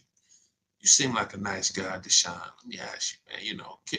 Can we still negotiate? I've been here. I see what the market's doing. I've been here. Can we still negotiate in this market? Now, what a wolf is going to say, and quite honestly, see, because a wolf can lie. 80% of dealers, 80% of salesmen can lie with a straight face. That's why we're looking for the 20%. But you don't know who they are unless you're home. When you're talking to one, you can't say, you're a 20% dealer. That Deshaun Auto Advisor, he taught me about people like you. I can tell you, you're 20%. No, 20% win. They win. If you ask them that, they're going to say, Well, you know the inventory is limited, right? And you know there was a strike. You remember last year? It's like we wanted the prices to go down. Like, I always like to make deals for people like you. And, I love being able to take money off and get you to where you want it to be. But pandemic got limited inventory. Then we went and we got a strike. You remember the union worker strike? Now interest rates are very high. There's always going to be something they can say. That's why your innocence and your asking and your trusting of them is what some of you got the car salesman at your barbecue. You're bugging. You're bugging. And let me tell you something. A car salesman who will earn your business each time. This is how you're going to know. This is how you're going to know. When you start using the Cars from Home system and the same dealers, the same people that sold your grandfather cars and your mother cars, and now they've been selling you cars, and they've been selling it for 30 years, they've been in the business. Come on now, you know me. When you start saying, all right, Charlie, when they see your name come through on the computer, instead of you walking in the dealership, now they're gonna get on the phone with you. They're gonna try to call you. Hey, Sue. Hey, I just saw you put in an internet inquiry for your car. What? Why didn't you just come in? Why didn't you give me a call? Well, actually, I want to do this whole thing online this time. I know we're in 2024, and I don't really love the coming in and spending. I just want to do it online. And, I'm just getting a couple offers just to make sure that the price is good. Oh, come on. So when can you, if you hear that, he's been making big money on you. He's been making big money on you. And the trust leads to you not shopping. Everyone, and lock this in. See, there's a couple things, mindset things. See, I could teach you the nuts and bolts, the how-tos. That's the simple. I need you to get the mindset first. When we talk about the things we've been discussing on this stream or more, yes, we're going nuts and bolts, but there's mindsets I want you to lock in. Worst time to buy a car. No longer am I asking the best times. I know the worst times. When we look at the competition aspect, once you start making a dealer compete who you've been buying from, you're going to see that they were making a lot of money on you, and they're going to get mad when you start making them compete. They're going to get mad. And that's what you need. You need to know that. Now, somebody who doesn't care about their money, hey, man, listen, man, is it really that serious? No, all right. It's only the second most expensive thing you're going to buy in your life. No, it's not that serious. It's only behind your house. Second most expensive thing, and you're gonna do it every couple years, but it's not that serious. If you'll go and spend $40,000 on a car quicker than you would invest $40,000 in a business. Some of you, if you were starting, shout out to the sharers. I see all the people sharing. I appreciate you. I'm glad y'all are enjoying the show. If you were starting a business for 40 grand, how serious would you take that? How serious would you take that? You got lawyers, you have business consultants. You're going to be like, you're praying, Lord, is this the right thing to do? I don't want to make the wrong decision. This is same 40,000, but we're going to make a $40,000 decision on a car like that. If we were talking right now on this stream about investing 40 grand and protecting, if I was a business consultant, I'm like, hey guys, you're about to invest 40,000, 60,000, 100,000 in a business. Let's make sure you have what you need to protect that so that you don't lose it. People be locked in. Yeah, I can't lose my money. We talk about cars. It's like, Sean, is it really a serious, man? This sounds like you're making cars. Now, this is the easy way because, again, that's programming. That's all that is programming. Why do you think, look, all you see around me is what? Unlearn, right? Unlearn. Because once it clicks that, I do things with cars that I don't do with other things. Why do I go out and get a $50,000 car in a weekend? Why do I do that and not do real due diligence and shop the market and move the way I would do with anything else? It's programming. That's why if you own the car dealership, the last thing you want is somebody changing. Don't change anything, y'all. Keep this register rolling. Welcome, guys, at the end of the month. You came at the right time. All of that. You don't want it to change. So my goal is to break that programming, get you to see how much money you've lost. We can't think about it. A lot of money been lost by you not having shopping strategy. No problem. Now let's get that money back. Let's make it up. My next deal, I'm not only am I going to save a ton of money, I'm going to enjoy it because I'm doing it from home.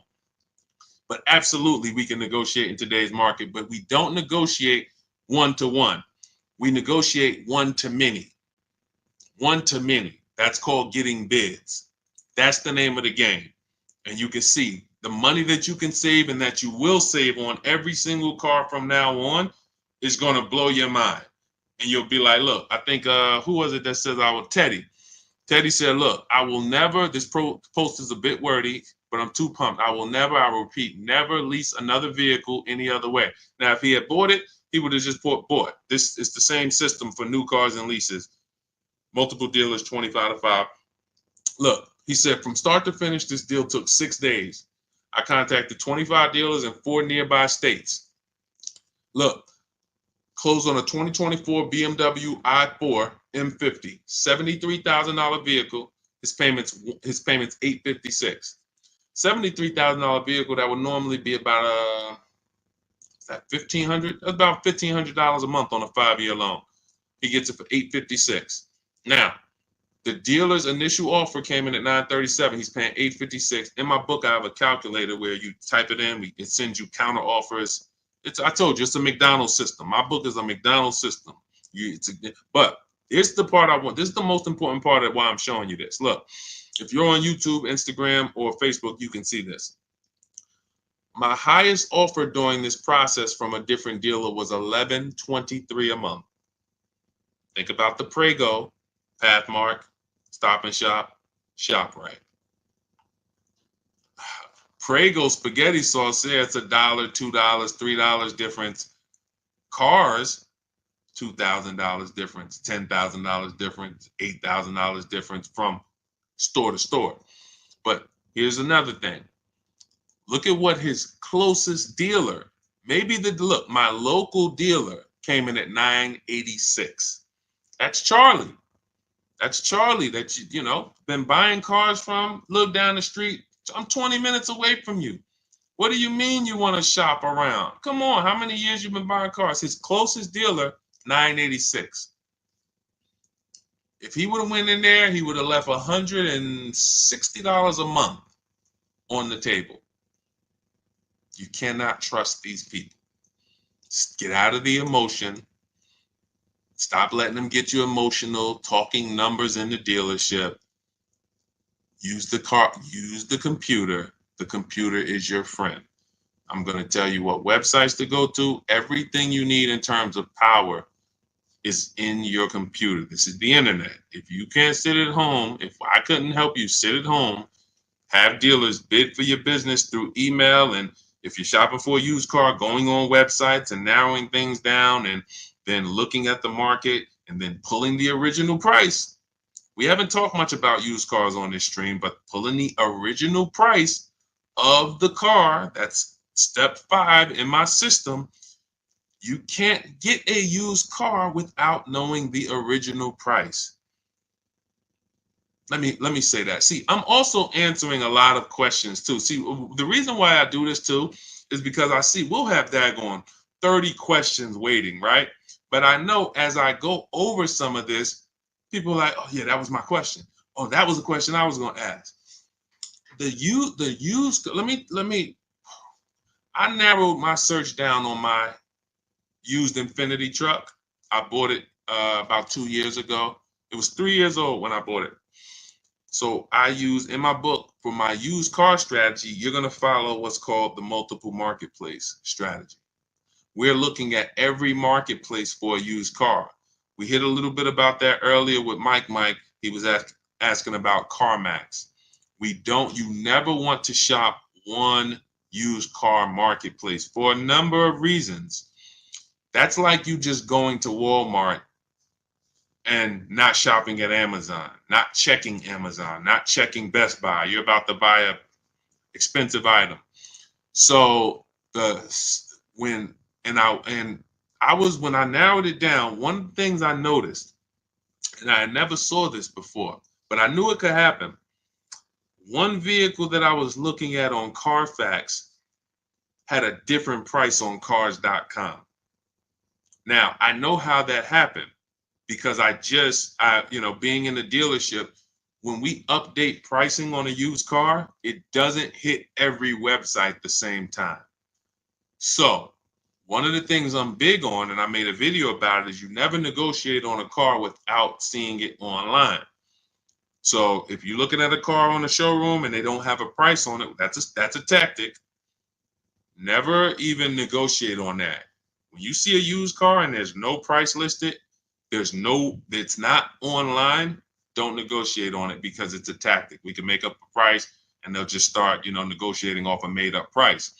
So, but I knew that they lowered the price, but it didn't hit this website yet. It hit this one first. That was showing 32, but this one was still up at 34. So I was like, oh, that's interesting. So if the person only shopped on cars.com, they're going to see the 34 price, right?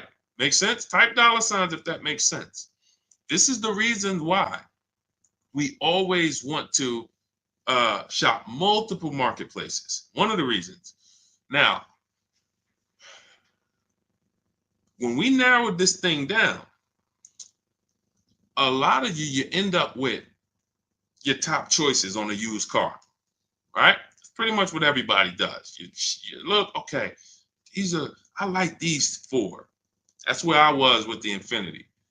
How you make your decision is very different than how I teach you to make the decision, because you usually just go with your gut or something like that.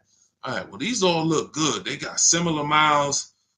Boom, pictures look good. All right, let me go see this one. Let me tell you why that's the bad choice. I got 4 Infiniti trucks. I'm looking at them. They're all white. I can see they're all similar miles. Lowest one's miles was 26,000. Highest one's miles was, what's up, Alex Barty? Maybe 36, 38, maybe. They're all in a mileage range that I liked, right? They're all white. And I'm like, okay. First thing we do is verify fees. First thing we do, verify fees. Some people are not going to charge this price. They're not going to honor that online price. Who's gotten to a dealership, they saw a price online, price looked good, they get in their car, you get in your car, you drove all the way there. When you get there, you found out it wasn't the price. Type me. I would tell you, if you're on your phone, type the mad emoji, because that just pisses you off. It's a waste of time. Last weekend, somebody just experienced that. Saw the price online, price looked good, got in the car, hey, I saw this car price online. You get to the dealership, that wasn't the price. Right? Look, all right, now we got the mad emojis coming in. That happens because they had no intention to sell the car for that. And it's based on, first of all, never do that again. Okay? Never do that again. And because that's why they do it. As long as people keep coming, they're going to keep doing that. So here's what we do. We always verify fees. Call, hey, may I speak to a manager? Hey, I see a car here. Just want to verify, besides the price online, what fees do you charge? Tax, title, DMV.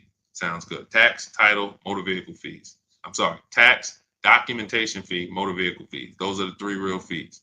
Every dealership I worked at for 14 years, those are the 3 fees. Never had a dealer. There are dealers that just make up fees. Prep fee, marketing fee, internet fee, all of these fees, LoJack fee.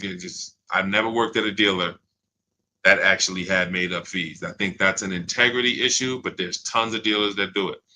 You can't waste your time, and I'm going to tell you why. People say, well, if I do that, Deshaun, I just walk out. I ain't buying that. Well, you wasted your time. You lost. When you get in your car, drive to a dealer, talk about the car, find out the car's overpriced, leave, drive your car home, you wasted 2, 3, 4, 5 hours of your time. And you still need a car. So you want to verify fees before you come. But now this is what we do. This is the step we take that most people don't take. And I teach you how to do this in my book. I'm looking at the 4 Infinities. I pulled the original price of the vehicles, and I see that one Infiniti was $46,000 when it was new. One Infiniti was $48,000 when it was new. One was $52,000 when it was new, and one was $54,000 when it was new.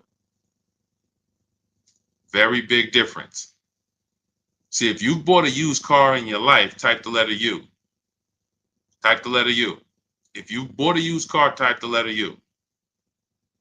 If you did not get the new price of that vehicle, there's no way for you to confirm if you truly got a great discount. You bought the vehicle based on some artificial market value that they tried to show you. Algorithms. If I would have bought the vehicle that had a little lower price, $800 less, but brand new, it was only $46,000.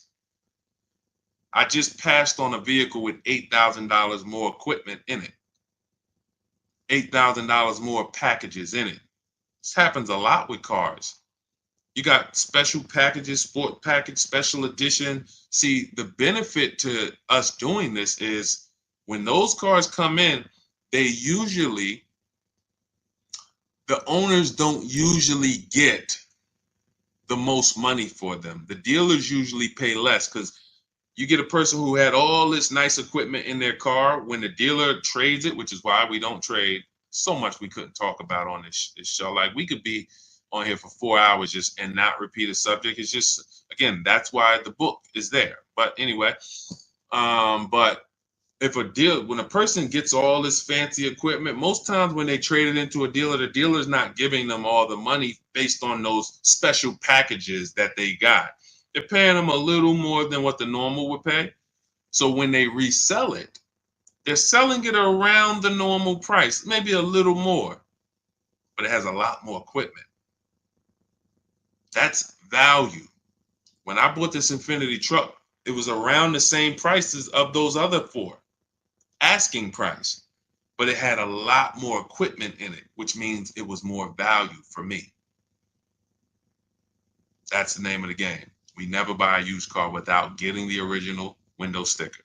So this is all in my digital book. Single pay leases. All right, let's talk about that because I don't really get that question a lot. Single pay leases are, first of all, for everybody who this is, if you're like, you've been on the stream we've been on an hour and a half almost. This is one. Look, if you're like, Deshaun, I'm not gonna remember all of this. I would like everything, the blueprint. That is my new digital book, Cars from Home. 7 steps to saving time, money, and avoiding dealerships. It's currently 5-star rated. You can Google it, type that title into Google. You will see all the reviews on goodreads.com. It's normally $97. It's a digital book, so it'll be in your inbox in 3 minutes. But if you get to my welcome offer is 75% off. It's for 30 minutes. So you can get it instead of $97, you'll pay $24. If you get to my TikTok bio, my Instagram bio, the YouTube comments or the Facebook comment, there's a link there. And then you'll click the button that says special, welcome offer on book, 75% off. As long as you get there before the timer hits 0, 30 minutes, you can get it for $24. And make sure after you get the book, you screenshot the thank you page because it has my support team's email in case you type your email wrong. But also, as soon as you get the book, you'll see a link to open the book. You might want to just save it right to your phone or your computer right then and there. But I also email you a copy of the book. But we do have people sometimes they're trying to get there before the timer goes and then they type their email wrong. So in case you don't see that book in your inbox in 10 minutes, email my support team. but get there before the 30 minutes is up, because even though the book's worth $97, I would never price a book at a price it's not worth. It's worth more than that. I could have did a $247 book. All right, my book's $247. People would know, God, that book's $247. I'm just gonna save some serious money using it, and you would be correct. But I said no, I'm gonna do $97, and then I'm gonna do a welcome offer, just because I want people to have the information. I don't want people to. I want the people to have the information. I don't want money to be a barrier. Oh, the reason I couldn't get Deshaun's book and save the money is because it's $247. $97, everyone can get it, especially if you're buying a car. I also teach you how to do, our entire philosophy is based on no money down deals. So everything we shop for is money down optional. So we're going to get below market deals. All our leases, we shop with no money down. All our used cars, new cars, no money down. And that's how you should be shopping. Because when you go out and you shop with payments in mind, money down, that just confuses you. You think you got a good deal, but you're really just thinking about your monthly payment. So Kelly, you asking about single pay leases. So single pay leases and multiple security deposits, this is something I call advanced leasing strategies. So when you look, it's in my book. I have a section on multiple security deposits and one pay leases. Now, the purpose of these things is to buy down the interest rate on the lease. So if the interest rate is high on the lease, these options are going to make sense in some cases. And if the interest rate is low, then these options are not going to make sense. Now, you are comparing a single pay lease to a standard lease. Let me pull up somebody who uses our stuff, got a great lease deal to actually use as an example. Let's go. Oh, you know what? Oh, I actually have somebody who I taught who got a single pay lease. Where is Rosalie? Hold on. She didn't do a single pay lease. She did multiple security deposits. So where is Rosalie? Hold on. Okay, because I don't get this question a lot. This question, the reason it's advanced is because everyone doesn't have the additional disposable income to support a multiple security deposit scenario or a single pay lease option. So now, Rosalie, let me read her post. 2024 Infiniti QX60, MSRP $59,975. Said reached out to several of the lowest hold on. She's so excited because Rosalie was a negotiator. So when she started using bidding, it made her life easy. She wrote this long post. Hold on. All right. Where's her payment? $592. So her payment's $592 on a $59,000 vehicle. That's a 1% lease, right? So she inquired about multiple security deposits. Multiple security deposits allowed her to, now let me do this because this is some advanced teaching. Again, this is not for everybody, but I do want people. I worked for Mercedes for years. We always had to have one pay leases and multiple security deposits ready because we had a lot of people who was considering these things. So here's how you consider it. She would be looking at her standard lease deal, $592 a month, $59,000 vehicle, one pay lease. Add up, what am I paying over 3 years? $592 a month. What am I paying over 3 years? Over 3 years, $21,000 to drive a $60,000 vehicle, not even including the taxes. This does include the taxes. $21,000 to drive a vehicle for 3 years. Now, work me up a multiple security deposit option. Multiple security deposit option, $5,400 she puts down. Monthly payment reduces to $493.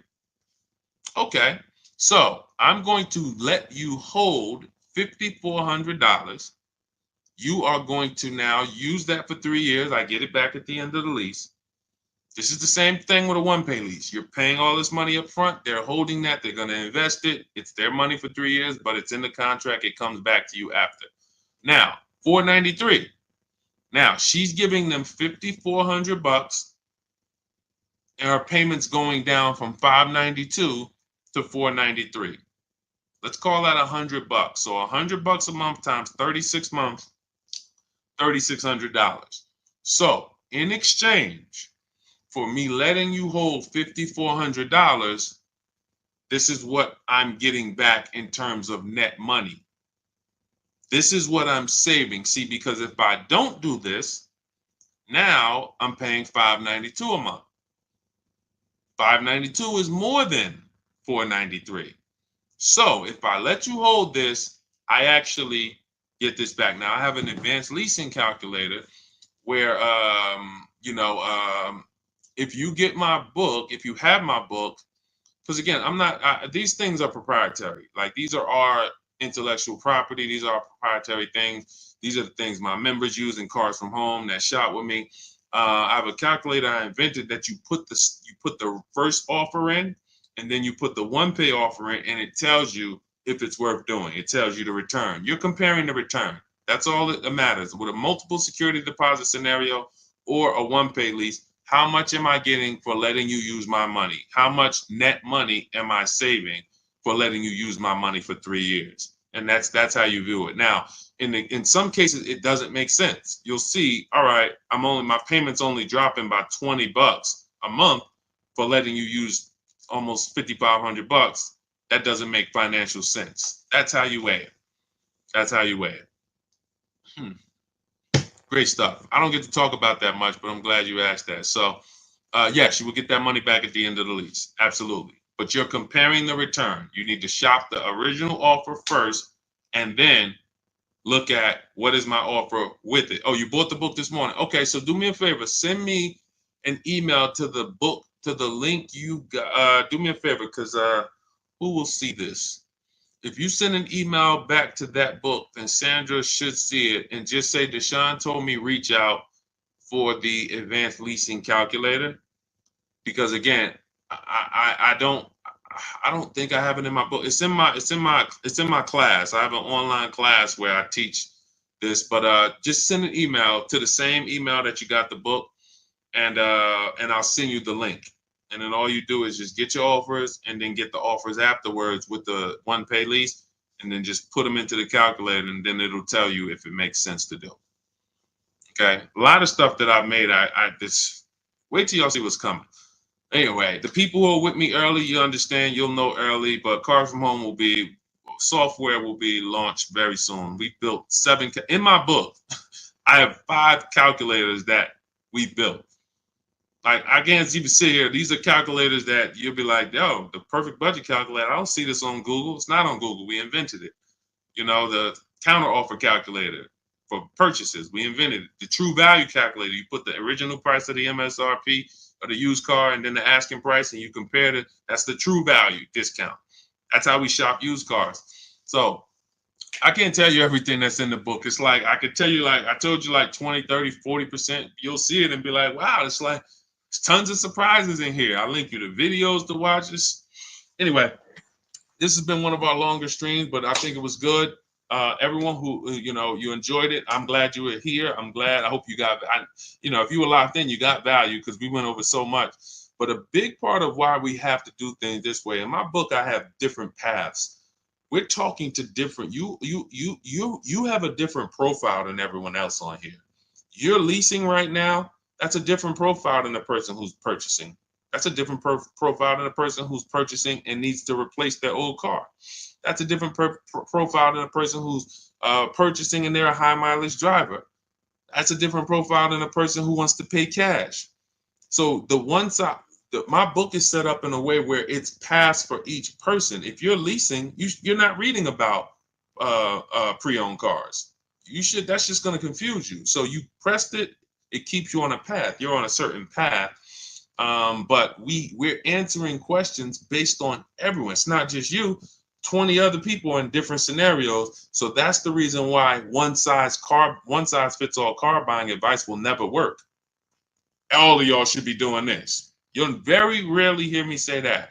I'll give you a whole principle. Hey, all of you should be asking yourself how many years I'm keeping the car so you can determine if I buy or lease.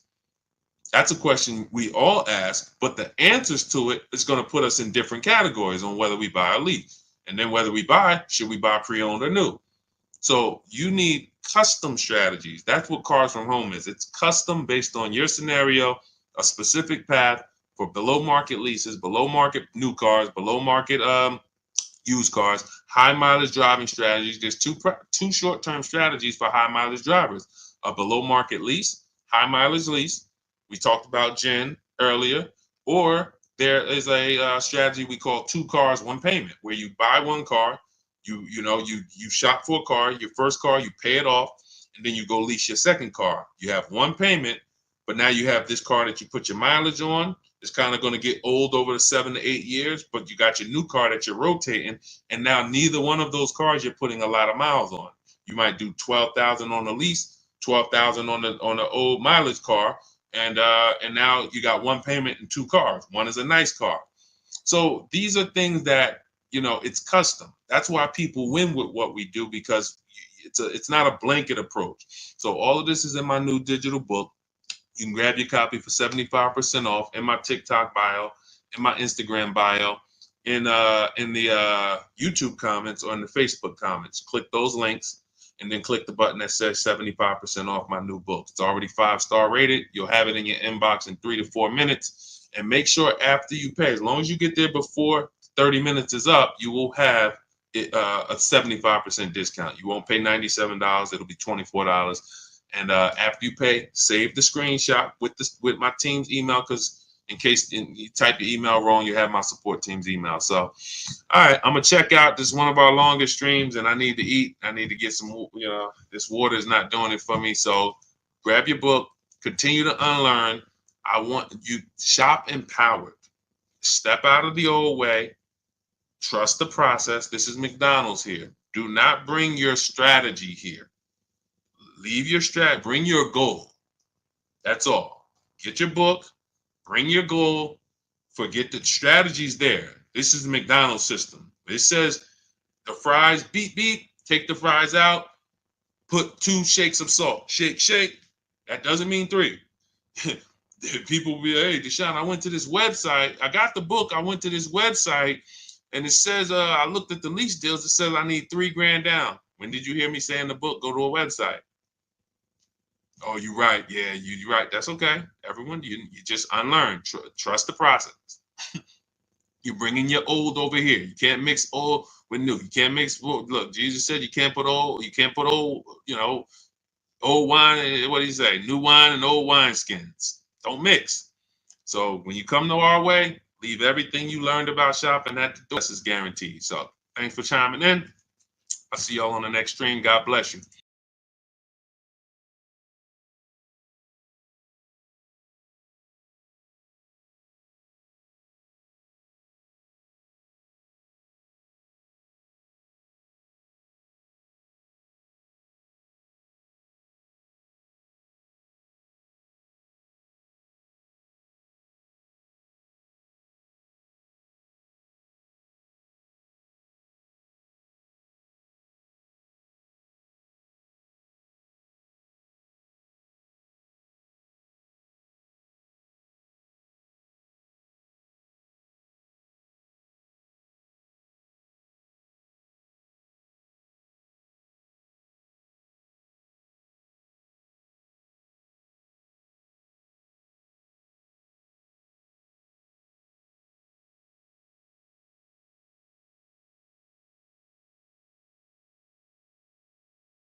Welcome to Car Shopping Questions and Answers. I'm your host.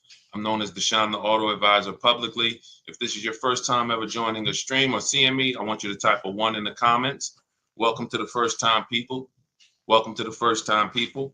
I always like to acknowledge the first time people and let you know what we do here. All we do is focus on teaching you insider strategies to pay less for cars than everyone else is paying. Most people are overpaying for their cars right now. They don't know it, but they're going to complain to you about it. They're going to say, oh, everything's high. Or, oh, man, there's no car deals out here. They're broadcasting this stuff. But we've been getting great car deals. I've been getting them since, I'm from the car business, but I've been helping people get great car deals since 2021. Through the pandemic, there's always a below market. And that's what you have to realize. I don't care what the market's doing. When the market's high, there's a below market price. Market comes down, there's a below market price. There's three prices that you can pay for any car. Any car you choose, there's three prices. Market value, that's what most people are paying, and that's what people negotiate. Negotiators pay market value. They'll drive down trying to fill for the bottom and try to get the best deal. But then the people who can't negotiate, they pay above market value. They'll pay $3, $4, $10,000 over market value because they think I guess that's what this is my only option. But paying below market value and guaranteeing that you're paying below market value is reserved for the people who get bids. What does that mean? You make dealers compete. When you make dealers compete, you start buying cars like you buy everything else in life. Everything you do in life, most of it, you're actually making people compete for your business. When you go into the grocery store, you don't just walk in and pick up one spaghetti sauce. You look around. You're looking at all the brands. You're looking at all the prices. You do it in a split second. If you needed a television, you don't just walk into Best Buy and pick up the first 80-inch television set you see. You look at Best Buy, Walmart, Amazon. You're looking at tons of sellers in minutes. That's what we do with cars here at Cars From Home. Everything we do is about competition and driving down prices through competition. So this entire show is going to be sponsored by my new digital book. It's called Cars From Home, 7 Steps to Saving Time, Money, and Avoiding Dealerships. You can get a copy as part of my welcome offer to you for 75% off. The book's normally $97. It's worth every penny. You can Google it. It's 5 stars. But as part of my welcome offer, you can get your copy for $24 if you get to my TikTok bio, Instagram bio, Facebook, or YouTube links. Click those links and then get there before 30 minutes is up. The welcome offer is for 30 minutes. And everything we'll be talking about over the next, hour or so is going to be out of this book. So start typing your questions and we'll bring them into the show one by one. Now, the reason why you need a process, as we start getting questions, as soon as we start getting questions, Dolan, you can bring in the first question. Until then, I'm going to lay out this 7-step system. The reason why a system is important is because if you don't know where you're at in the process, you're going to be doing things later that you should have done earlier. Give you an example. Most people have taught you should be trading your car in. Don't tell them you have a trade until after you've already went to the dealership, picked out a car, negotiated the car, and then agreed on a price, and then you spring your trade on them. We never do that, because what ends up happening is if you bring your trade in late, first of all, you wait all this time, you tie up hours and hours of time, negotiate, and then you talk about your trade in. Now you have literally, what if they don't give you what you want? And then you'll find out in our process, we never trade cars to begin with, because that dealer is never going to pay you what a buyer like CarMax or Carvana or Kelly's Blue Book Cash Offer or any of these big buyers who buy cars, like thousands of cars a week around this country they buy. So the reason a process is important is it eliminates you needing to think, what do I do next? What do I do first? So you'll see as we, you can bring in the first question, start typing your questions, and we'll get to as many as possible. Go ahead, Dolan, bring in the first question. What's up, Todd Eddington? Larry Young, good to see you. Trey 97, type your car shopping question. Lily, could you please advise on leasing or buying a utility truck? You want to look at depreciation. If you're making a decision right now, cars are depreciating like crazy. You had 3 years of cars not depreciating, cars appreciated. They went up in value. That's never happened before.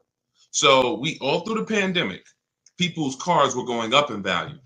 That's why you could buy a car in 2019, sell it in 2021, get all your money back. That's a once in a lifetime deal. Chip shortage. Some of you were in the market at that particular time. It hasn't happened ever. I've been in the car business since 2006. Never saw anything like it. But once I started seeing it, I started telling people, and you see some of my biggest videos on TikTok, 3 million views, 7 million views, 4 million views, was teaching people how to cash out. During that run, I sold my lease. I drove my lease for 3.5 years. I sold it and got all my money back. I got every dime I paid back, less about $1,200. I sold my Jeep for $10,200. My mother made $10,200 selling her CX-5 lease. And then, I made about 9,200 bucks. So we're looking at depreciation when we consider leasing, because you look at cars that are going down in value on a normal basis, but in the short term, you are going to lose if you're buying a car and you're only keeping it 3, 5, 6 years and you're going to replace it, because the cars are going to lose the most value in that time. Even if you buy a used car, some of you may say, oh, I buy a used car so it doesn't depreciate as much. True, but it's still depreciating rapidly until you get to 5, 6 years of ownership where it starts to cool off. So tying up all that money in these cars only to turn around and trade them in and do it all over again is not financially wise. Now, who was taught never lease a car? Let me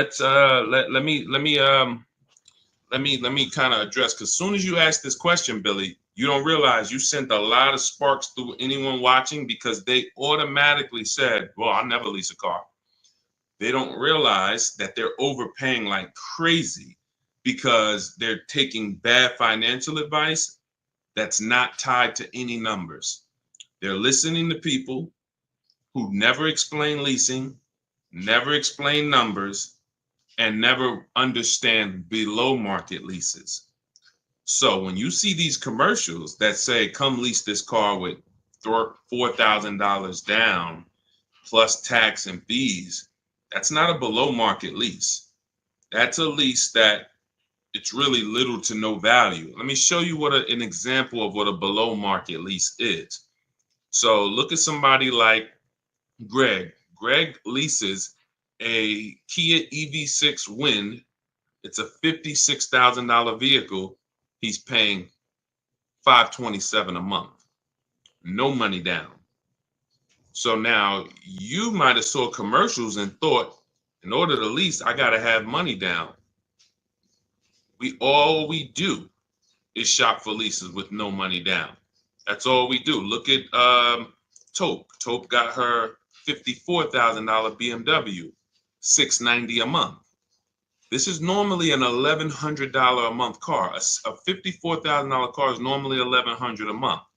So these are below market leases. If you walk in right now and tried to lease any of these vehicles and just went to a dealer and said, hey, give me a lease, your payment's going to be a whole lot higher than what I just showed you.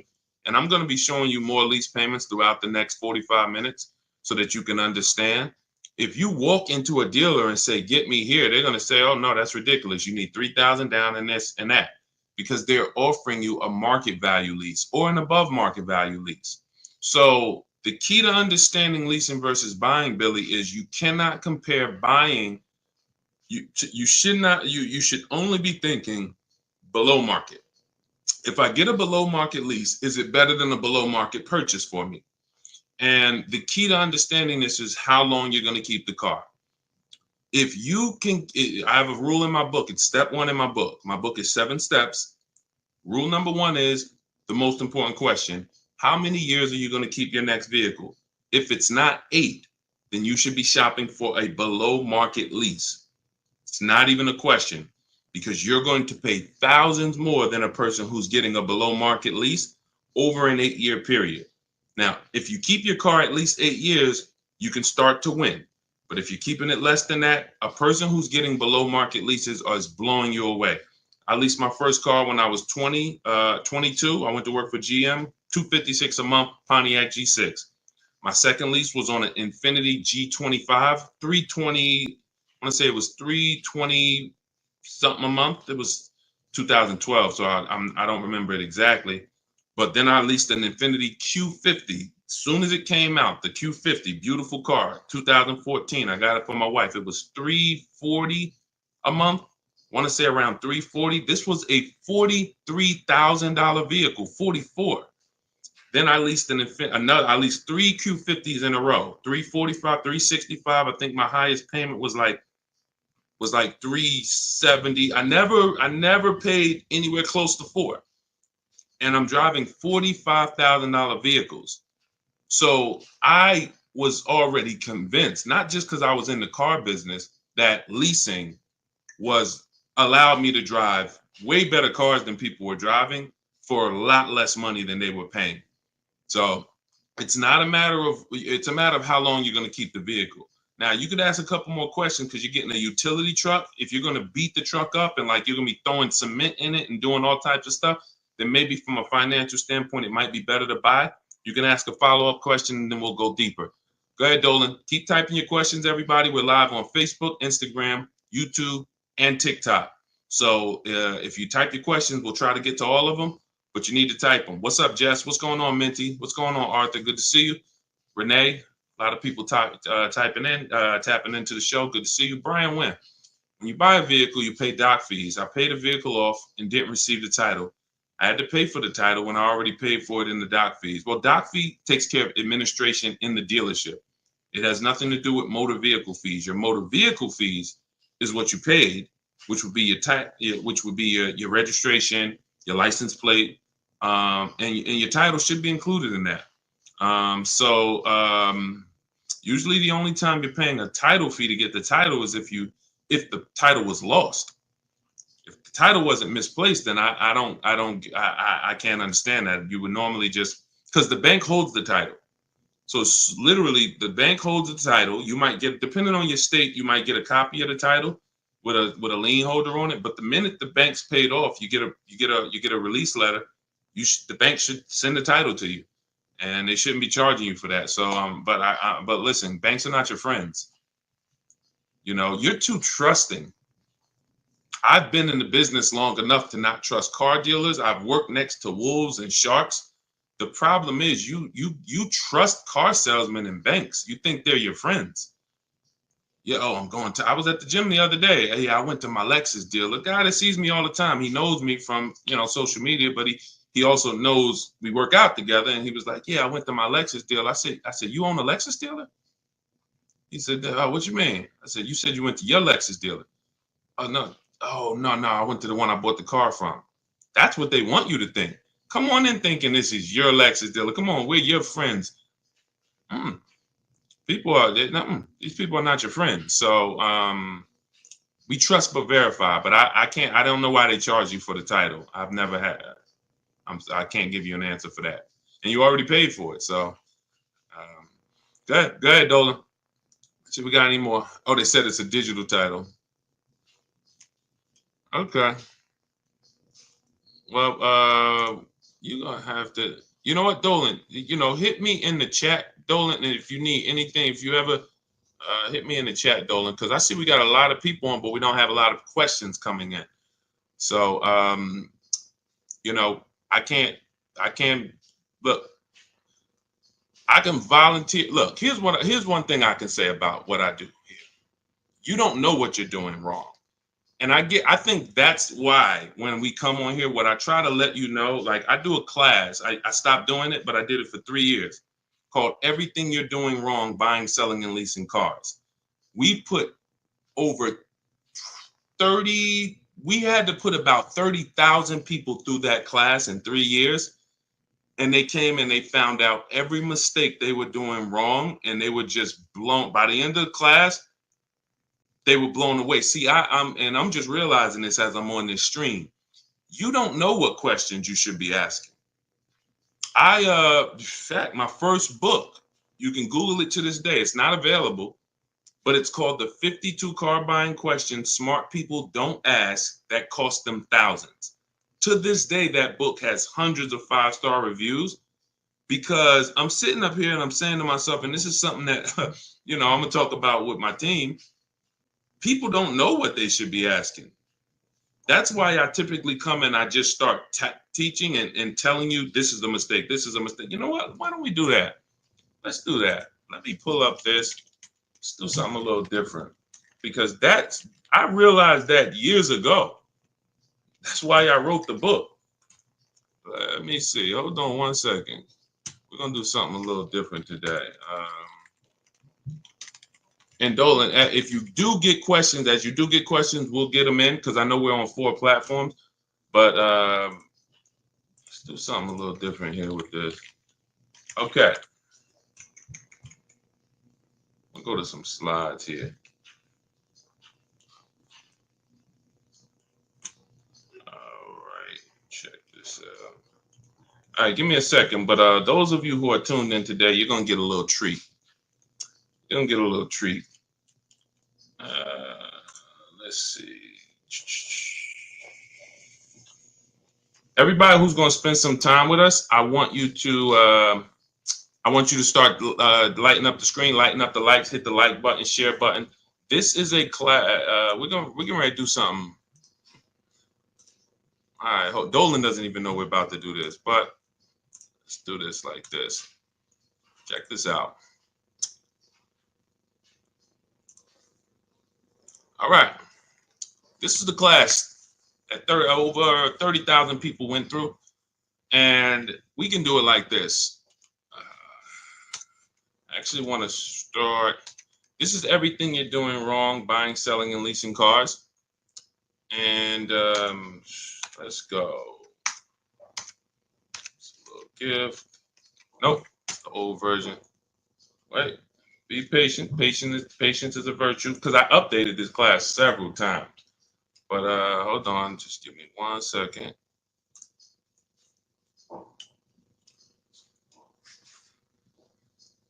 There we go, July. All right. When leasing a car, how should I go about negotiating a deal that suits me? Bids. You want to do it your way? Call, get 5 bids from 5 different dealers. You're going to see they're all different prices. All different prices. If you want to, I'm going to lease a Nissan Altima. You talk to 5 dealers. You want to do it your way. You want to talk to people, call 5 dealers, get 5 different prices. You want to do it my way? We have a process. It's all email. You use my scripts. We email 25 dealers to get 5 prices. Everyone who you're going to see that we've worked with has always gotten at least 5 prices before they make a deal. But let's go here. Let's have a little fun today. Hold on. And I'm going to zip through this. But all right, here we go. Can everybody see my screen? I want you to type yes. Let me know ones in the chat if you can see my screen. Let me know if you can see my screen. Ones in the chat. Can you see? Oh my goodness, we can't. TikTok, you can't see this. Let's see.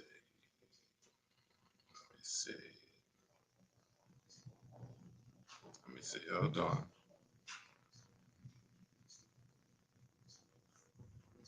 All right, check this out.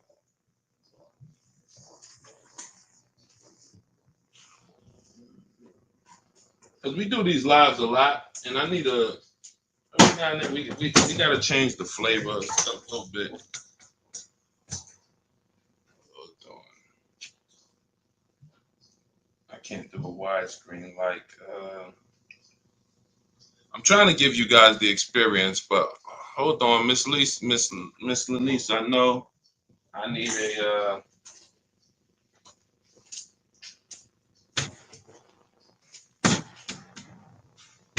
I need a tripod for you guys, TikTok. TikTok, we do the most for you. Hold on. Listen, we do the most for you. Hang on, Dolan. We're gonna switch this up. I know we didn't plan this, but because people don't know what questions they need to be asking, we're gonna do something a little different.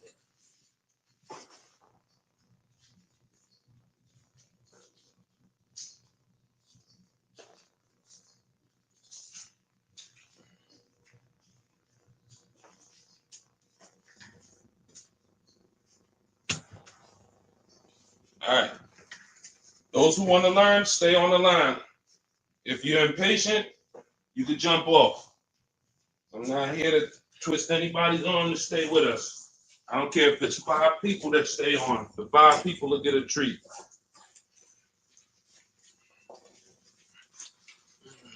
I can only help who I'm destined to help. I can't. So those who stay on, you'll win. Those who don't, God bless you. Figure something else out. But let's go here.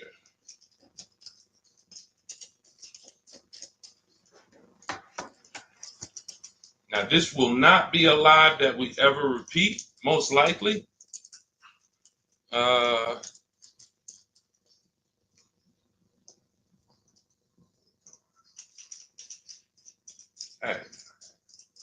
I'm making me work today, boy.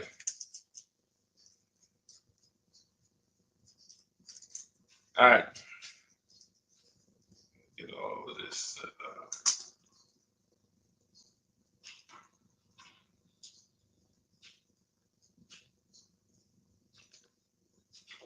All right, I'm restarting TikTok.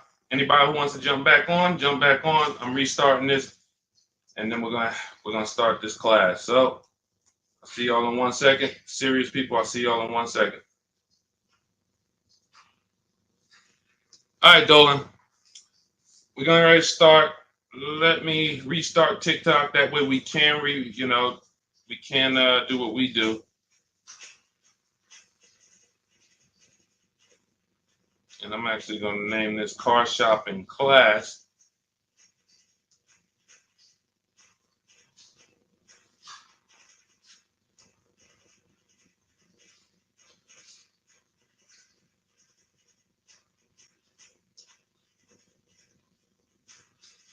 Okay. We did all of this for TikTok, so shout out to. Okay. Welcome. We're back. We're back. I just got you guys set up to do this class we're about to do. We're doing a live class. This is everything you're doing wrong, buying, selling, and leasing cars. I have my man Dolan moderating in the background.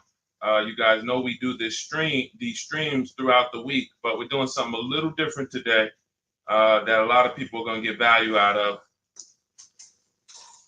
And let me just give you guys, there you go. So TikTok can see. Now let's start. Okay, so everybody share this with your friend. You are going to want to share this with your friend. Tag your best friend in here. Let's get this going. So everything you're doing wrong, buying, selling, leasing cars. This is based on my experience in the car business since 2006. We don't need to do a check-in. Let's just get right to it. We're not going to discuss Turo, rideshare, any of that right now. I just want to give you the mistakes you're making. We're about to go over a lot of mistakes that people that you don't know you're making. Okay, so let's get to mistake number one. Straight up. Oh, this is just a little bit about me. Some of you may not know. I spent 14 years in the car business with Mercedes. I made, good amount of money, 6-figure car salesman. I'm not the pub. And without me being in the car business, I would be just like you guys, paying more than market value, not knowing how to get great deals. This was old. At that point, I think we had about 1.7 million followers. Now we're up to 2.3 million. Just a bunch of people that we've helped, little bit bunch of people we helped. But let's get to the first mistake. First mistake is you don't understand when to buy and when to lease. I want to play a game with you guys called Who's Winning. You're about to learn the 8-year rule. The 8-year rule exercise, it's very simple. Now, I need you to stay next to your keyboard. Everybody who's ready to play this is a financial literacy game that you'll never forget. I want you to type 1. Just type a 1. Type a 1. Type a 1. Shout out to, let me see the engaged people. Type a 1. Type a 1. Type a 1. All right. Stay next to your keyboard. This is going to be a dialogue. You're going to get the most out of what we're about to do, dialoguing. All right. All right. I see you, Mike Ferguson. Good to see you. Good to see you. All right. So now let's take this scenario right here. Now we're comparing two deals. We're comparing we're comparing a lease and a buy. This is the big mistake right here. This is the first mistake that you're making, not knowing when to buy and when to lease. So the 8-year rule exercise is going to make it very clear for you. Right here, we have a leaser. Right here, we have a buyer. The exact same vehicle. They're both getting a 2024 Jeep Grand Cherokee. Let's say the MSRP is $40,000, $3,000 in taxes and fees. The leaser gets a $500 a month, no money down lease, which we do all the time. We showed you a little bit of that earlier in this show. We'll show you a lot more. The buyer, the same exact car on a 6-year loan with a low interest rate, which no one is getting right now, is paying $675 a month. Who's winning? Lease or buy? Type L or B. In this scenario, so far, this buyer did a no money down deal, 3.99 loan. They're paying $675. The leaser's paying $500. Who's winning? L or B? L or B? Come on, I need y'all typing fast. Let's go. Come on, I need y'all typing fast. Thank you, Desmond. Okay, I see you. No, Ami, how's the B winning, Ami? How's the B winning? These people are driving the exact same car, but the leaser is paying $175 per month less. Who's winning? See, this is and again, those of you who are typing B, I really need you to sit up. I really need you to sit up. Two people. One person is driving. These are the exact same cars. Both two people in the dealership at the same exact time. They drive off in the exact same car. One person is paying $675. One person is paying $500. All right, I see a bunch of L. Thank you, Gretchen. Thank you, C. Harris. All right, thank you, Lenise. Okay, lease. Now, so far, lease is winning. Now, let's continue. 3 years later, the buyer wants to trade in. This is for you guys who you buy your cars. 3 years down the road, you want to turn around and trade them in. This is the scenario. We're going down the road. Remember, this is the 8-year rule exercise. I'm showing you that one of the mistakes you make is you don't know when to buy and when to lease. No, it doesn't depend on when. Eric, we haven't gotten there yet. It doesn't depend on how many miles you drive. We are simply talking about two people who drive off the dealership in a car, the same car, and one person is paying $175 a month less than them. You're overthinking. That's it. Well, we'll get to mileage. We'll get there, but let's lock in. 3 years down the road, the buyer wants to replace their car. Now, based on this loan that I just laid out for you guys, based on this 6-year loan with a low interest rate that no one is getting, not many people are paying $399. This is the scenario. The buyer is going to owe $23,000, $23,400 when they get out of this, when they want to get out of this vehicle in 3 years. Now, a $40,000 vehicle, is it fair to say that the value of a $40,000 vehicle after 3 years would be about $24,000? Is that fair? Type fair if that's fair. Type fair. $40,000 vehicle, brand new, 3 years old, you want to trade it, you want to sell it. Let's say we could get $24,000 for it. Is that fair? Type fair. Type fair. Let's go. Shout out to the people. I see you. Thank you, Lonnie. Thank y'all for hitting those likes on TikTok. Thank y'all for running those likes up. Now, so the buyer wants to get out. Now, if the buyer wants to get out, you have $24,000. Listen, the buyer owes $23,400. Their car is only worth $24,000. How much are they making? Look how much the buyer paid. The lease person is $175 per month richer. If you were the leaser, you're $175 per month richer, $2,100 a year richer than the person who bought. Look, so now in this same scenario, this is what the buyer needs to catch up. The buyer must make $6,300 to be able to break even to what the lease person paid. If the buyer does not make $6,300, they overpaid. They paid more than the leaser. But in this scenario, we just all agreed that a fair market value for that car would be $24,000. The buyer is only going to make $600 when they sell the car. And this is why you go to trade your car in 3-4 years. You're never happy with what they're giving you. You're never happy. Oh, my car's only worth that, because you know you paid all of this money. So in this scenario, who won so far? B or L, the buyer or leaser? After 3 years, who's won? Buyer or leaser? B or L?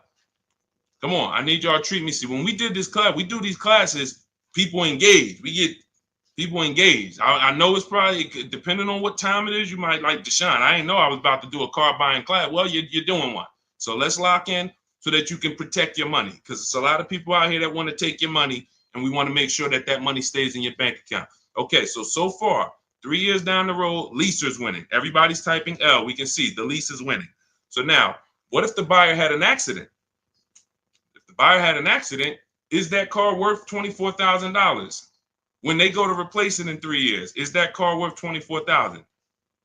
No. They'd be lucky if they get $21,500. So now they're in a negative equity situation. Not only are they not going to make their $600 when they trade it, they're going to have negative equity. So if a buyer wants a new car, they have to pay the difference or carry that $1,900 negative equity over to their next car, which is what a lot of people do. A lot of people will literally keep rolling negative equity from one car to the next car, negative equity from one car to the next car. This is why I can help you get out of negative equity. But if you don't understand the cause, you're going to always be in negative equity. The cause is you should be leasing, but you continue to buy. So every time you take a negative equity situation, look at this line. You are literally paying for your old car in your new car. That's the formula for negative equity. You buy cars and you trade them in. Now, let's say the buyer says, nah, I don't want to, I'm going to just keep my car a little longer. Now, after 3 years, check this out. The leaser upgrades. The leaser upgrades, goes get the 2027 version. Full warranty, $500 per month. Leasing, see, the thing about leasing, I told y'all what I paid for my Infinities. I laid out my Infinity leases that I got from 2012 to 2018. I got 3 vehicles. The payments didn't change much. The payments changed about $40 from the first one to the last one I got. Leasing is going to be about the same because below market deals continue to be about the same. So the person who's leasing, they're going to upgrade. Right when their warranty was about to expire, they go to upgrade. Now look at the buyer. The buyer, 3 more years of payments at $675. The vehicle is 3 years old. Warranty expired. We're not talking about buying an extended warranty and putting more money into the car. I'm talking just apples to apples, no money down deals. Neither one of these people are putting more money into their car. The warranty has expired. That means the buyer is on their own. Let's continue. Now, after 6 years, because remember, I'm going to take you down 8 years. What you're learning right now is the 8-year rule. This is how I created in my book. Literally, as soon as you get my book, you open it up. Step 1 is the 8-year rule, which is helping you know when you should buy and when you should lease. The 8-year rule journey is what I'm taking you through, and this is how I created it. So now we look after 6 years. Let's look at the situation after 6 years. The leaser is now finishing their second lease. They're ready to upgrade to the 2030. Again, full warranty. Now the buyer has a paid off vehicle at this point. 6 years old, was originally $40,000, but look where their financial position is. They are $12,600 poorer than the leaser in payments alone. Just in payments alone. Now we look and we say maintenance, tires and brakes. Let's say over 6 years, they got to replace tires twice, maybe brakes twice. Let's give it about $2,000 in maintenance over a 6-year period. $14,600 poorer. Who's winning so far? Type L or B. For those of you who just jumped on, we're going over when you should lease and when you should buy. You're learning the 8-year rule. People are engaged. Who's won so far? We're up to year 6. Leaser or the buyer? L or B? L or B? Yep, I see you, Desmond. L. Yep, I see you. Who's won so far? Let's go. Everybody, I see you, Michael Coleman. L. John Miziak, I see you. L. Okay, everyone's clear. Mike Ferguson, I see you. L. So up until 6 years, with 2 people driving off in the same exact car, the leaser has won if they got a below market lease. And watch this. Remember this, y'all. What's the interest rate I use for that buyer scenario? 3.99, which means I'm being very, very conservative, meaning we're being super conservative. If this buyer had a 7% interest rate, like most people, these losses would be a whole lot more. So now, this buyer now needs to, let's say this buyer says, all right, I'm ready to sell my car now. I'm ready to get a new one. I paid off this thing. I just spent 6 years making these $675 payments. Now let me go and do it all over again. Let me sell it. in order for them to break even, they need to get $14,600. Now, a 6-year-old Jeep Grand Cherokee that was originally $40,000, that has 70,000 miles on it, do we think that we think they could get 14.6? We think they could get 14.6? I think so. I think if they didn't have too many accidents, I think 14.6 might be, what would you pay for a 6-year-old Jeep with 70,000 miles? You know what I'm saying? You might pay like, all right, 18,000, 6 years old. That's like you going out right now and buying a 2018 Jeep with 70,000 miles on it. You're not going to pay 20 grand for that. So maybe he can break even. Look, Michael said, 12.5. That's not unrealistic, Michael. Because now what we're doing is, look what we're doing, which is a bad position to be in. We're hoping we can get 14.6 to break even. But the important part to understand is even if you get the 14.6, look what you drove and look what they drove. So, okay, let's move on a little bit more. Let's go down. Let's bring it a little bit more. Let's say they get 14. If they had 2 accidents, you're going to be right where Michael said. You're not getting 14. They're going to get 12. Now they paid. Not only did they not drive a quality vehicle like the leaser, they actually paid more for that privilege of driving a worse vehicle with no warranty and doing the maintenance and all of this stuff so that the leaser didn't have to do. So, and like I said, this is right where many people sell this vehicle and go right back into another 5 or 6 year loan and do the entire thing all over again. All right. Now, so if you were the leaser, let's summarize this. You paid less every month. After 3 years, you drove the better car for less money. You were always under warranty. And we're not even going to talk about if you invested that surplus money into a mutual fund.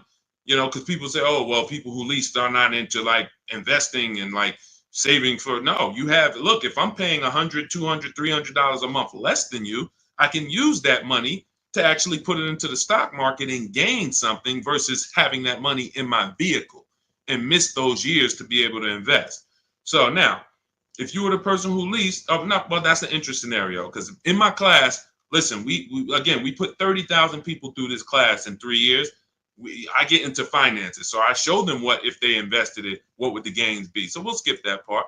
All right. So now let's talk about when do things really change? Deshaun, is there a point when the buyer starts to win? Yes, there is. If the buyer kept the vehicle one more year in this scenario, the leaser is going to pay an additional $6,000 because the leaser always has a payment. And this is going to give the buyer time to catch up. Even though the buyer has no payment, that 7th year, it could be a toss-up. That because again, you've paid so much money, you know that 7th year is going to be a toss-up if you're going to break even. That's why it's the 8-year rule. When you get to year 8, when you get to your 8th year of ownership as a buyer, you come out ahead. Even with the maintenance, you come out ahead. So the 8-year rule says if you don't keep a vehicle at least 8 years, you want the least amount of money coming out of your bank account, you lease. We're clear on this? This is a new car versus lease scenario. Clear? Clear? Clear? Type clear if you're clear. Type clear if you're clear. Okay?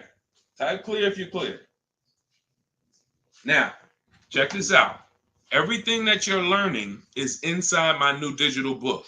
It's called Cars from Home, 7 Steps to Saving Time, Money, and Avoiding Dealerships. It's normally $97. This is just step 1.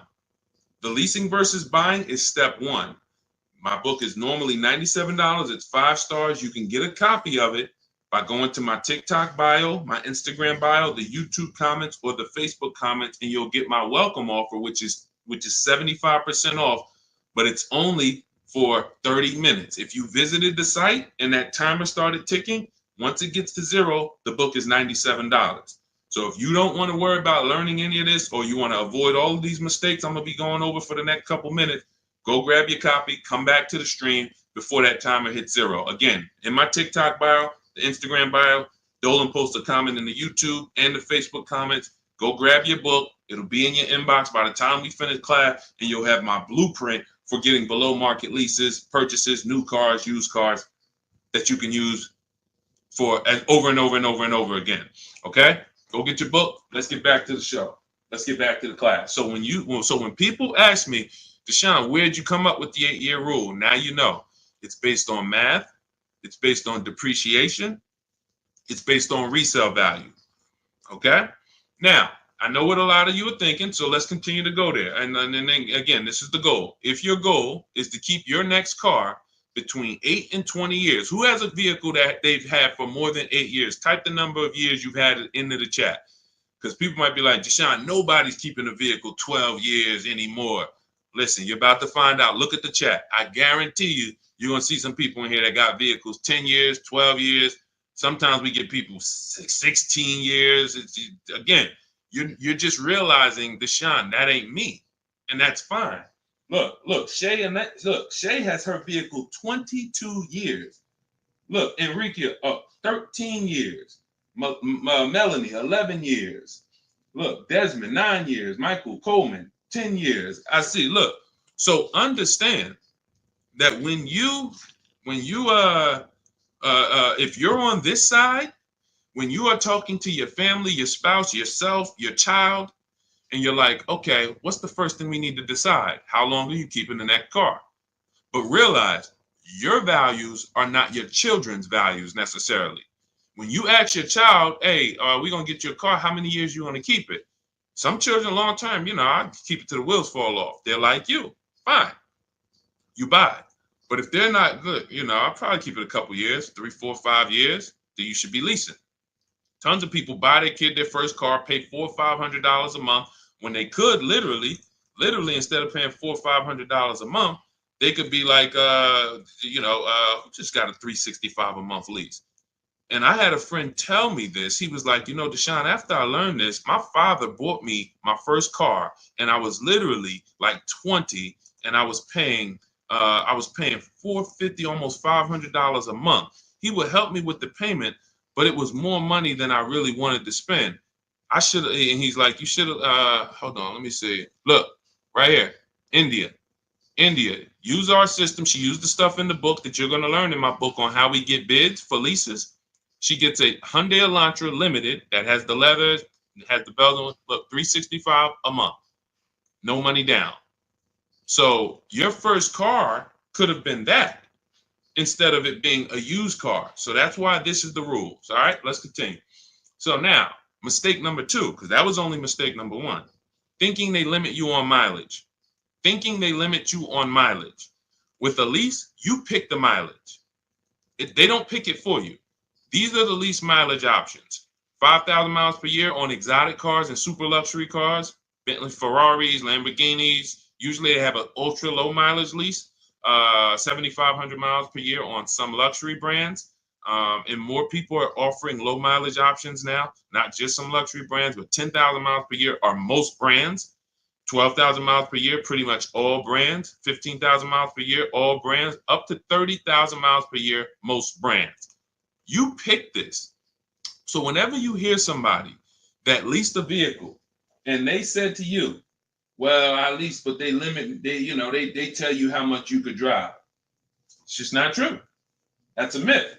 Now, whether the salesman told them that or whether they just assumed that was that's a myth. You pick the mileage. So now, when you hear people say this, you now have my permission. Tell them that, hey, that was a myth. You heard wrong. Or, they were a payment buyer. We'll talk about that in a little bit. Now, mistake 3 is thinking you could drive as many miles as you want without paying because you bought the car. Thinking that, Deshaun, I like to buy my cars. I want to drive as much as I want to drive. I don't want to pay for the mileage.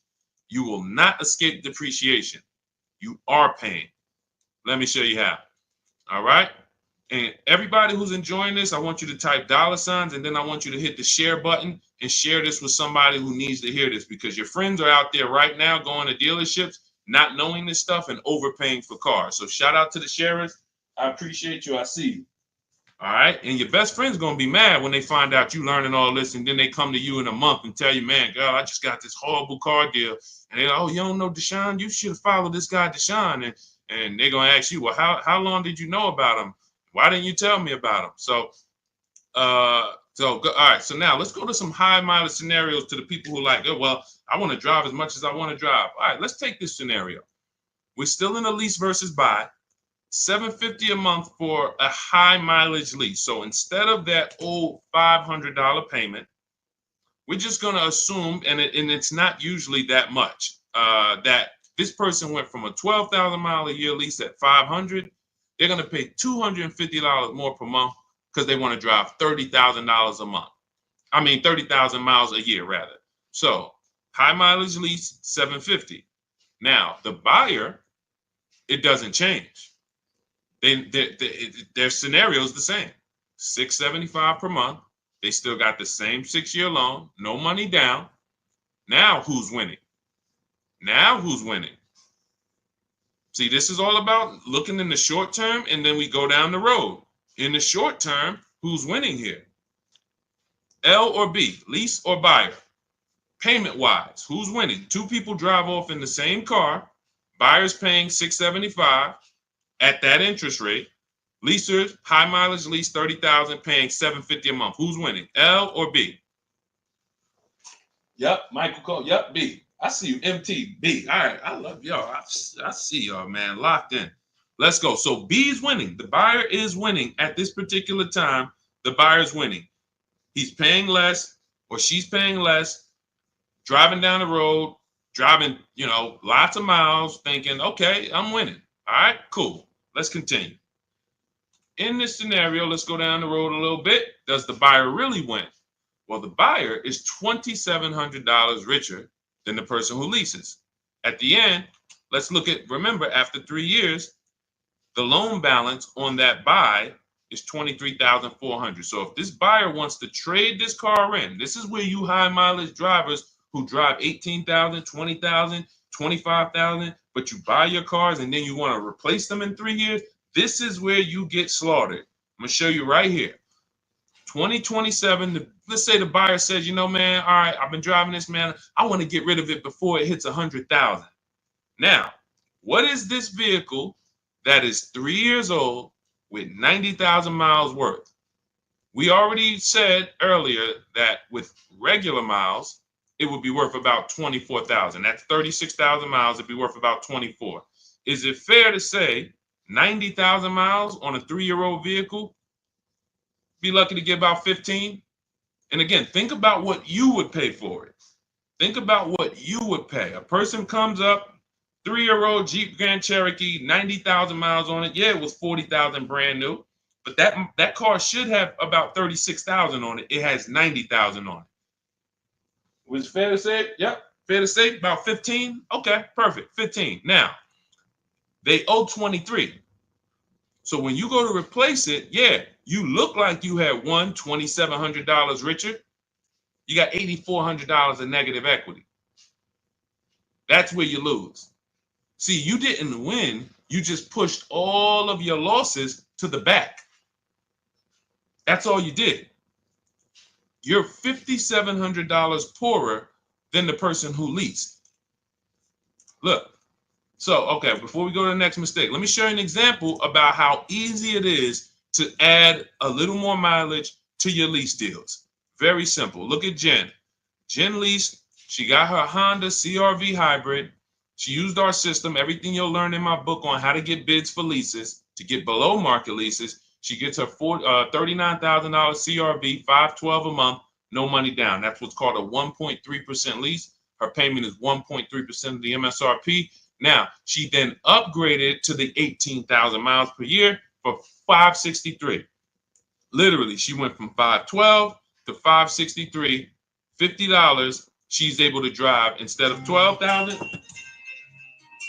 Instead of 12,000, she's able to drive 15,000. Hang on one second. Hold on, let me let my wife see, because nobody could call me unless it's my wife, and she doesn't know I'm live. So hold on. All right. So thinking you can drive as many miles as you want because you buy, in the long term, you're fine. But in the short term, you lose. Okay? Are we clear on this? Is everybody clear? Now, what we're gonna do next is we're gonna wrap up this with a used car scenario. See, that's what we're going to do next. But before we move to this last scenario, is everybody clear that the buyer in the short term wins on a high mileage scenario in a lot of cases because their payment doesn't change? But the buyer in a high mileage scenario, the more you drive, the faster you're depreciating your car. So when you go to replace it, now you're going to eat those losses because your car is worthless. You've destroyed the value of your car. And that's true. That if there's no accidents, that's a great point. We haven't even taken into account if there's accidents. See, with a lease, you have an accident, send it through your insurance company. They fix it. You drive that thing, you can have 3 accidents in a lease and just, hey, so as long as you send it through your insurance, you drop that thing off after 3 years, you're not invested financially in the car. That is the big deal. Okay? Again, everything we're discussing before we hit this last scenario, which is the used car. See, what this really is, because I can't go over 23 mistakes. I can't give you guys, I'm just saying it, especially with the format, I can't give you the 23 mistakes. In maybe next time we jump on, we'll continue with the mistakes. But what you're learning is we're doing the 8-year rule exercise. Okay? Right now you're learning something that God had me create 3-4 years ago that has helped everyone who uses it to understand leasing versus buying very simply. The 8-year rule. That's why when you get my digital book, Cars from Home, 7 Steps to Saving Time, Money, and Avoiding Dealerships, you get to step 1. Step 7 is delivery. So just to give you an idea, I'm walking you through a 7-step process of how to get cars. By the time you get to step 7, it's literally delivery. But step 1 is this step. You must choose 8-year rule. Are you keeping this next car 8 years or not? If you are, we're going to buy. If you're not, we're going to shop for a lease. Okay? All right. I see everybody's clear. All right. Now, let's go to you. I know some of you, Deshaun, I only buy used cars, though. So, I'm not going to ever buy a new car. Who's been taught that? Type the letter U. If you only buy used cars, you would never buy a new car. So these scenarios, that comparison we just laid out wouldn't apply to you because you're like, Deshaun, I only buy used cars. I learned that from Dave Ramsey. All right, all right, let's handle this. So now let's talk through let's go to mistake number 4. Buying a used car and breaking the 8-year rule. So I'm buying a used car, but I'm buying it to keep. I'm not buying it to keep it long term. I'm just gonna drive it a couple years, 5, 6 years, 7 years, and then I'm gonna swap it out and do it again. Cool. Let's look at this scenario. So again, regular lease, below market lease, $500 per month, no money down, brand new price, $40,000. Now let's look at a 3-year-old version. 3-year-old version, 26,000 miles.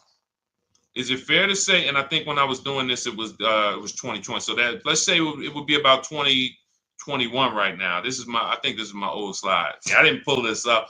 But anyway, let's look. The point is, let's take a 3-year-old vehicle. Let's pretend this is a 2021. Right now we're in 2024.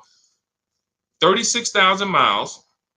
Now, Jeep has a 3-year warranty. So unless you're getting a certified vehicle, there's no warranty on a 3-year-old Jeep. There's no bumper-to-bumper warranty.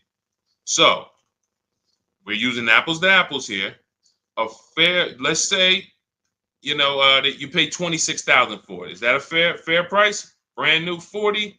You buy a good 3-year-old one, about 26.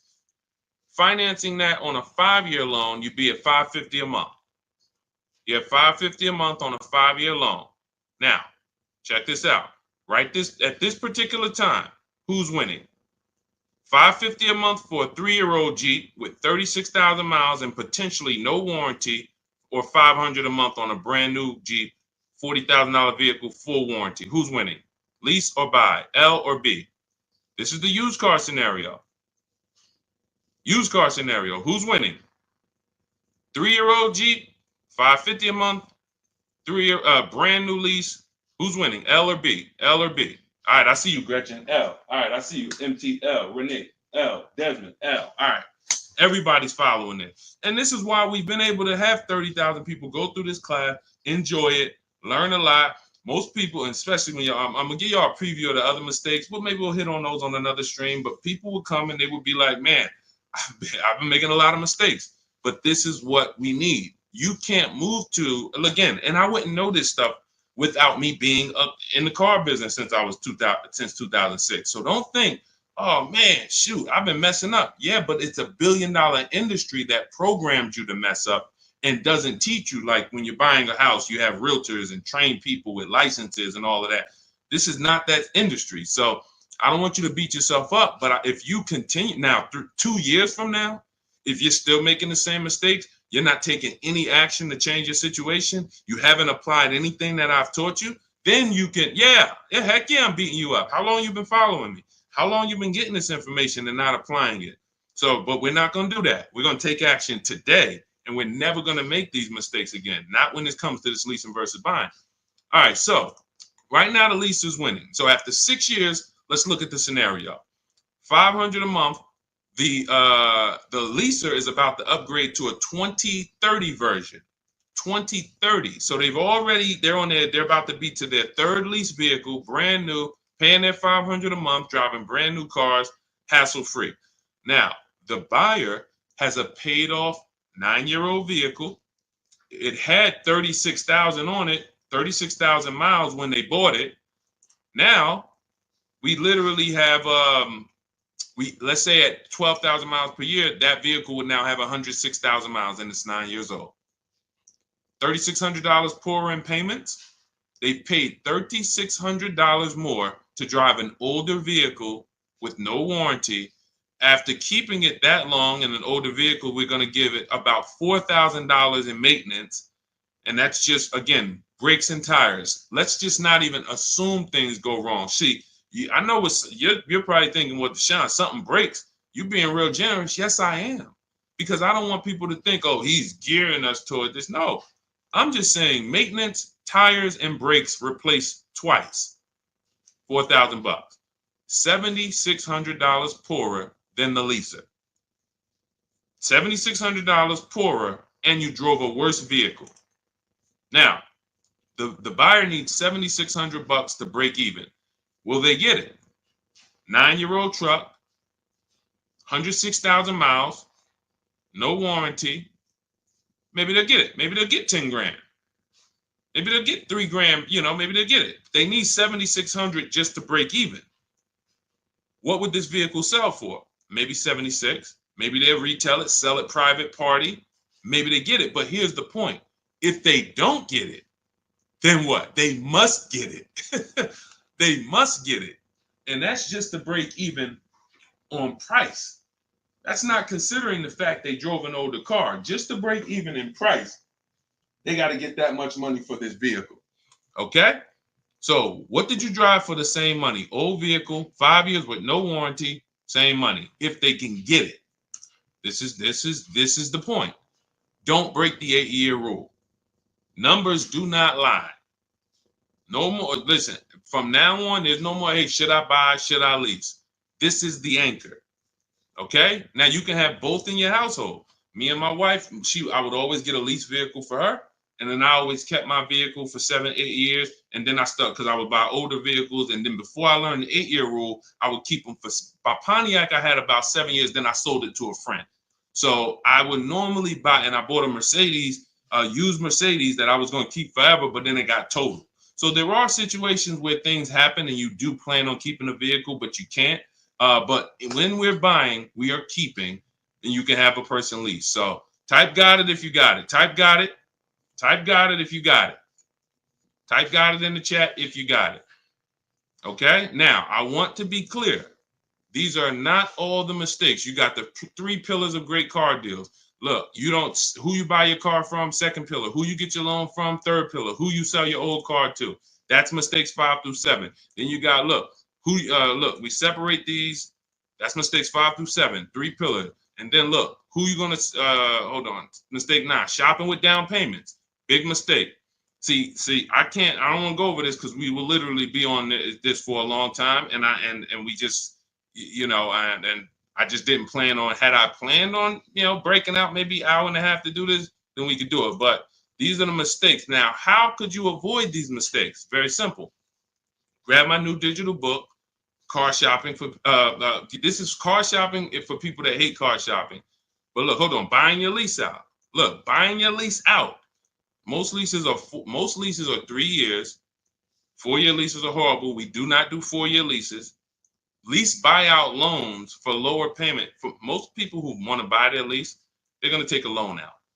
And the reason they want to take a loan out, they want a similar payment. So if they were paying $500 a month on the lease, they want to pay $500 a month or less when they buy. So they take a 6-year loan. What they end up doing is 9 years. Look, 3 years to lease, 6 years to buy, 9 years, 108 months they're paying on the same exact vehicle. Listen, so let's go more. Look, being a payment shopper, these are all mistakes that we were going over in this class. Taking loans that are too long. In my book, I have something called the Rule of 72 on the 10th birthday. Look, you should not, a 3-year-old car, your goal should be to pay off the car before it turns 10. That's when things go wrong. That's when you should be putting money to the side for maintenance and upkeep. But if you still have a car payment, you are going to be in trouble and you're taking a lot of risk. So I can't tell you, most of the people who have horrible car experiences, car broke down, they still owe the bank, transmissions out, they still have a payment due, but they can't they can't drive it. This is how they get repos. And this is a huge mistake that a lot of people make. And then we have not knowing how to get rebates, not knowing how to find the best price dealers. You want to negotiate fake fees. Deshaun, what about all these dealers that have fake fees? How do I negotiate them? You don't buy from them. You buy from their competition, who not only don't they have fake fees, they actually discount cars. You don't negotiate with someone who has $4,000 or $5,000 of fake fees, because now they're going to take off the 5.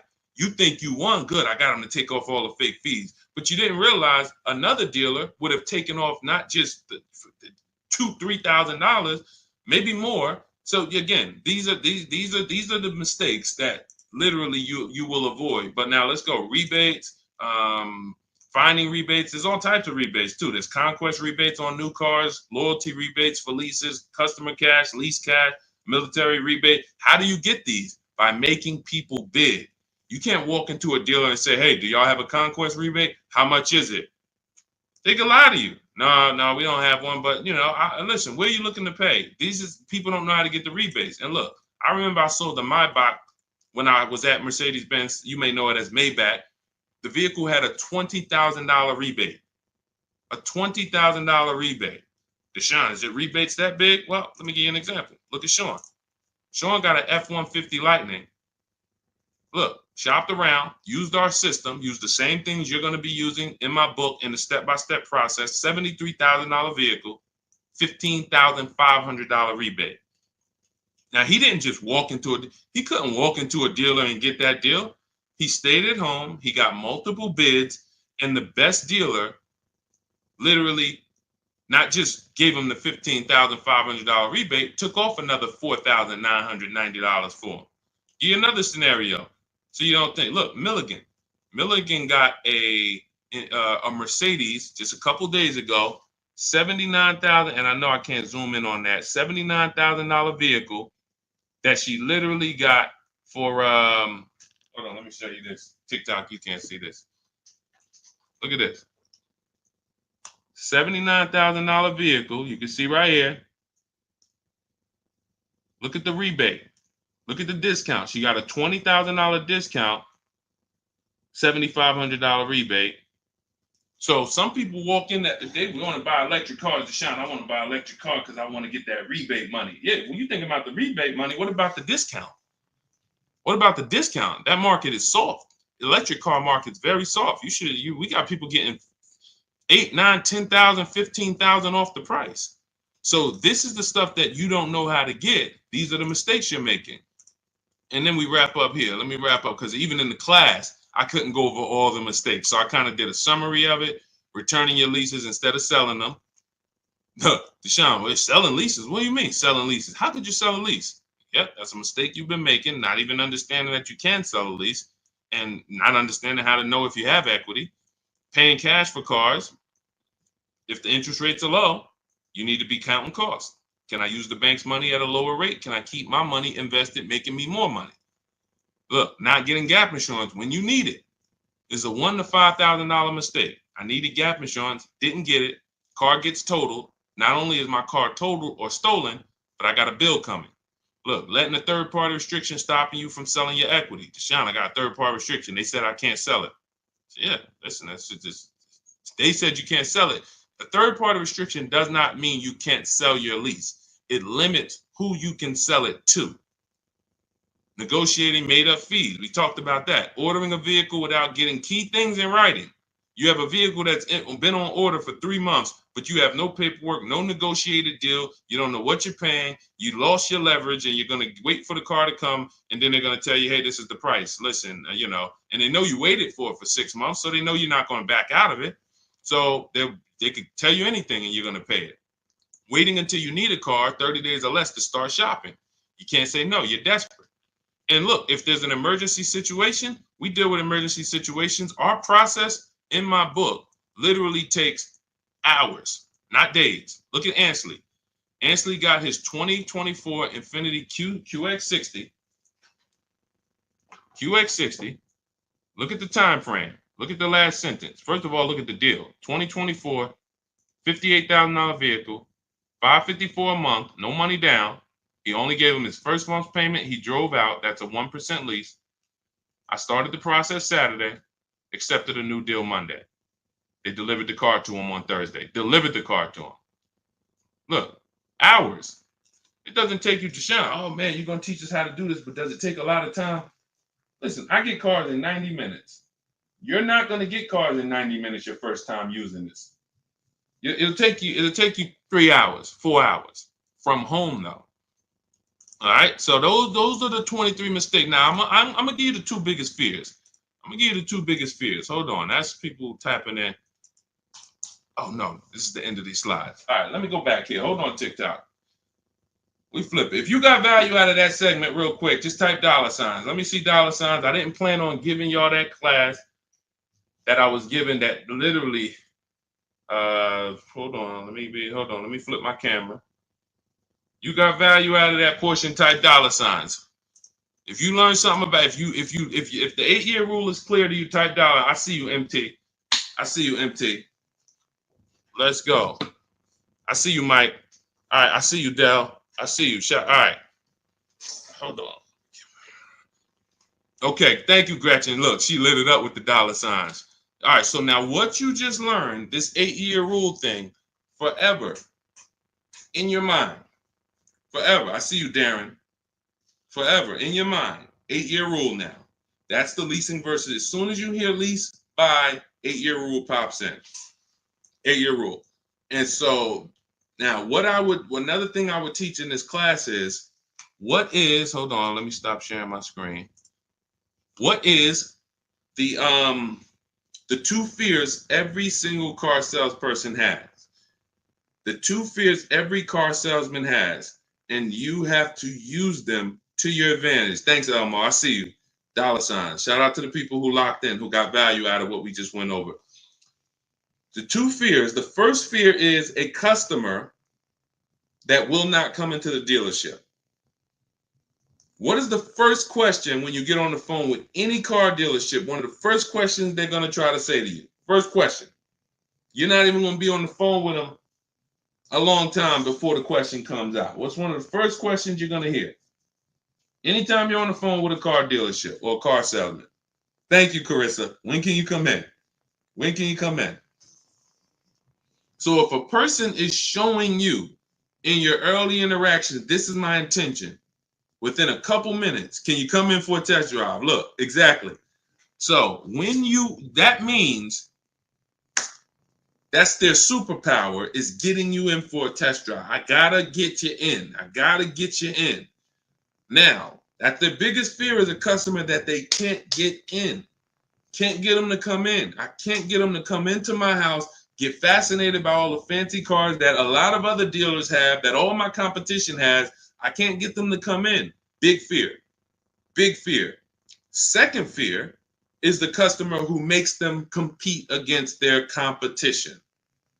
A customer who is making them compete against their competition. See, we've helped you. See, I've been blessed to help over 2,000 people personally in my programs. I have a Shop with Deshaun program. That's where you see a lot of these people. I have a I have a private group for people I shop with. That's my Done With You program. But then I have a Do It Yourself. And my blueprint, for those of you who like, Sean, just give me the blueprint. Let me get the blueprint. Give me the exact steps. I'm going to do it. We've got thousands of people who have my blueprint, which is my new digital book, Cars from Home, 7 Steps to Saving Time, Money, and Avoiding Dealerships. You can get your copy as my welcome offer to you in my TikTok bio, my Instagram bio, the YouTube comments, or my Facebook comments for 75% off. It's normally $97. But if you go there before 30 minutes, only 30 minutes, that's a 30-minute welcome offer.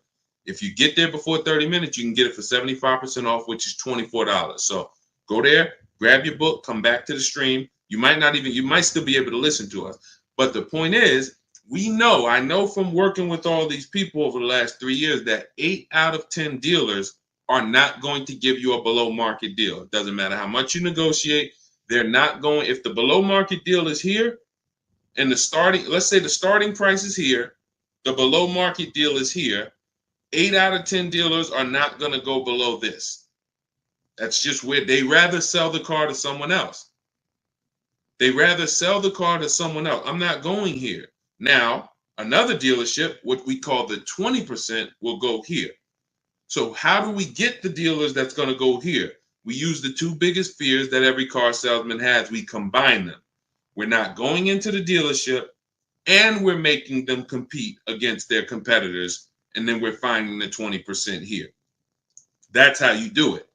So that's what my book is. My book is a system. When you're shopping for a used car, you're looking for a Honda Accord, literally everyone who has a Honda Accord, you're making them compete with each other. Everyone that has a Honda Accord, you're making them compete. I have a system in my 3rd step. I help you budget and know exactly what you can afford. But then I have a system where I help you see multiple goals below that. Yeah, my max goal might be I could spend, $22,300, but I help you see multiple goals, starting with a no money down goal and a short loan and all of that. Again, it's proven. Google it. You can read the reviews. You can see all the 5-star reviews. But the point is, that's how you get the below market deals. You don't get them by negotiating. You get them by making dealers compete and staying in your house for most of the process. The only time you need to be in a dealership with our process is when you're test driving or when you're picking up your car. Now, and you see in Ansley's case, they delivered the car to him. He was never even there. So everything you just learned, if you want to avoid all the rest of those mistakes, you're like, we went deep on the 8-year rule, but I went over 23 mistakes. It's like, Deshaun, I couldn't go deep on those. Being a payment shopper. My book is going to help you never be a payment shopper again, because you're going to separate your loan from who you buy your car from. That's another mistake. I mentioned the 3 pillars of great car deals. Who I buy my car from, I need to get bids. Who I get my loan from, I need to get bids. Who I sell, not trade, who I sell my old car to. Lots of cash buying companies. I need to get bids. And I'm separating these transactions. I'm never mixing them. When you walk into, I got alarms going off and everything. When you walk into a dealership and you buy a car from them, get a loan from them, and trade your old car to them, you just gave them 3 transactions. No way for you to get a great deal. It's impossible. How is it impossible? You just gave them 3 transactions and you didn't bid out each one. Even if you bid out the first, it's impossible.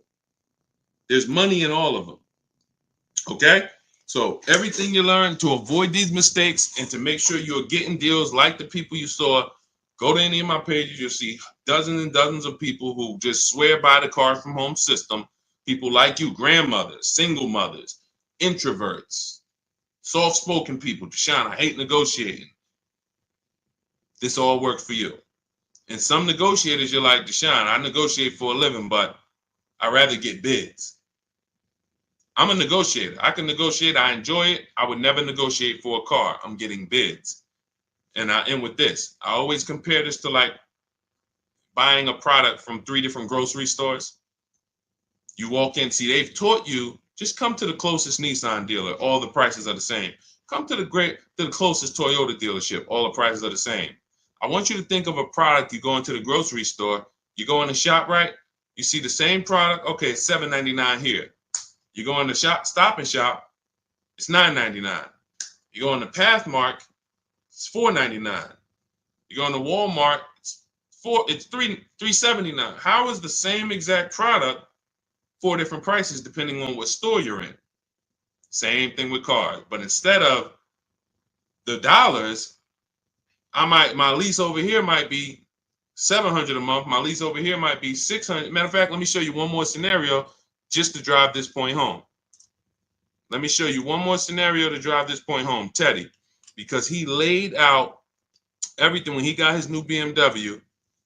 He shared, he's like, look, he said, look, I repeat, never lease now or buy. You know, if you buy and get bids, you'll see it's the same thing. He said, I'll never do this any other way. From start to finish, it took just 6 days. Contacted 25 dealers. That's in my book. I show you how to connect with 25 dealers. Takes about 20 minutes. In 4 nearby states. He's on the Indiana border, right outside Chicago. He said, I received 10 offers.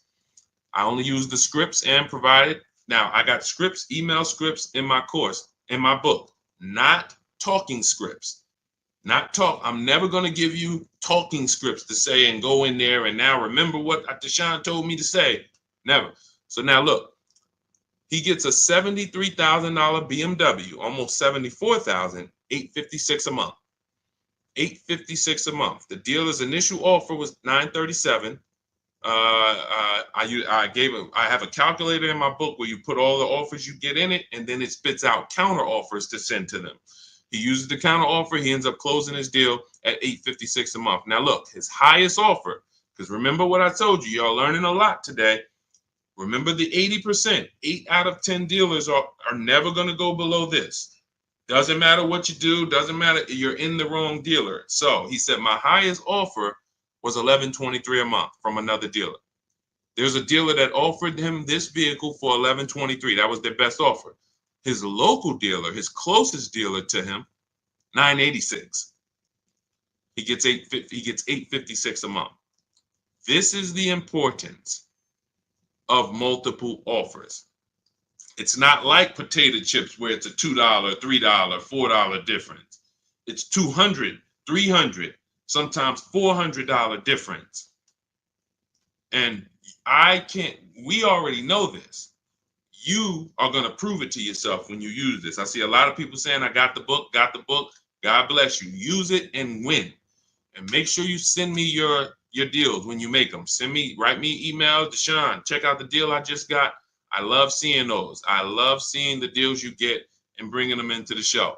But go grab your book. It's my welcome offer. You won't pay $97. You got my new book for $24 as long as you get there before the 30 minutes is up. Cars from Home, 7 steps to saving time, money, and avoiding dealerships. In my TikTok bio, my Instagram bio, the YouTube comments, or the Facebook comments. Use it. Everything you need is in there. This is what we do over here. Join our family, and it's people who got the book. I'm happy to have you. All right, we did something a little different today, and I enjoyed it. I hope you got a lot of value out of it, and if you were locked in, you should have got a lot of value out of it.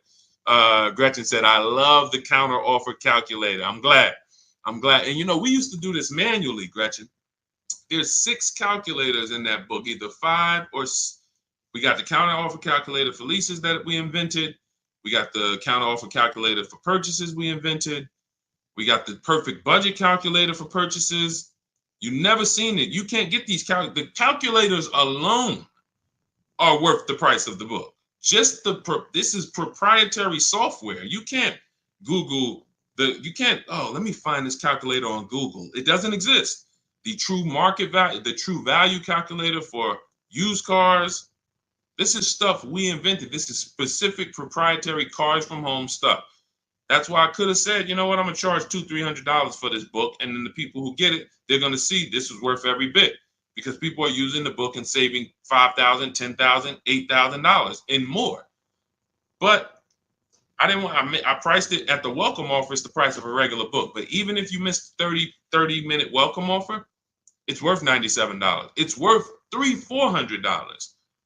But I wanted to price it at $97 just to say, you know what? I got to price it somewhere so you know this ain't no regular book. The books on Amazon, when you see them, they're rare.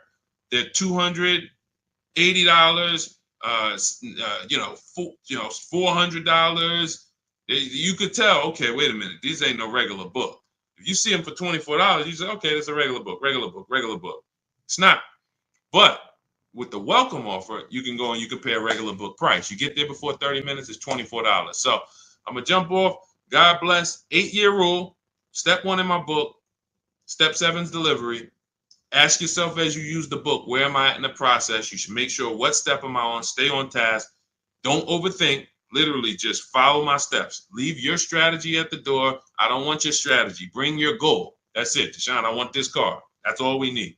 Don't bring no strategies over here. You got to unlearn your strategies. That's the whole point. All right, let me jump off. God bless y'all. I'll see y'all soon.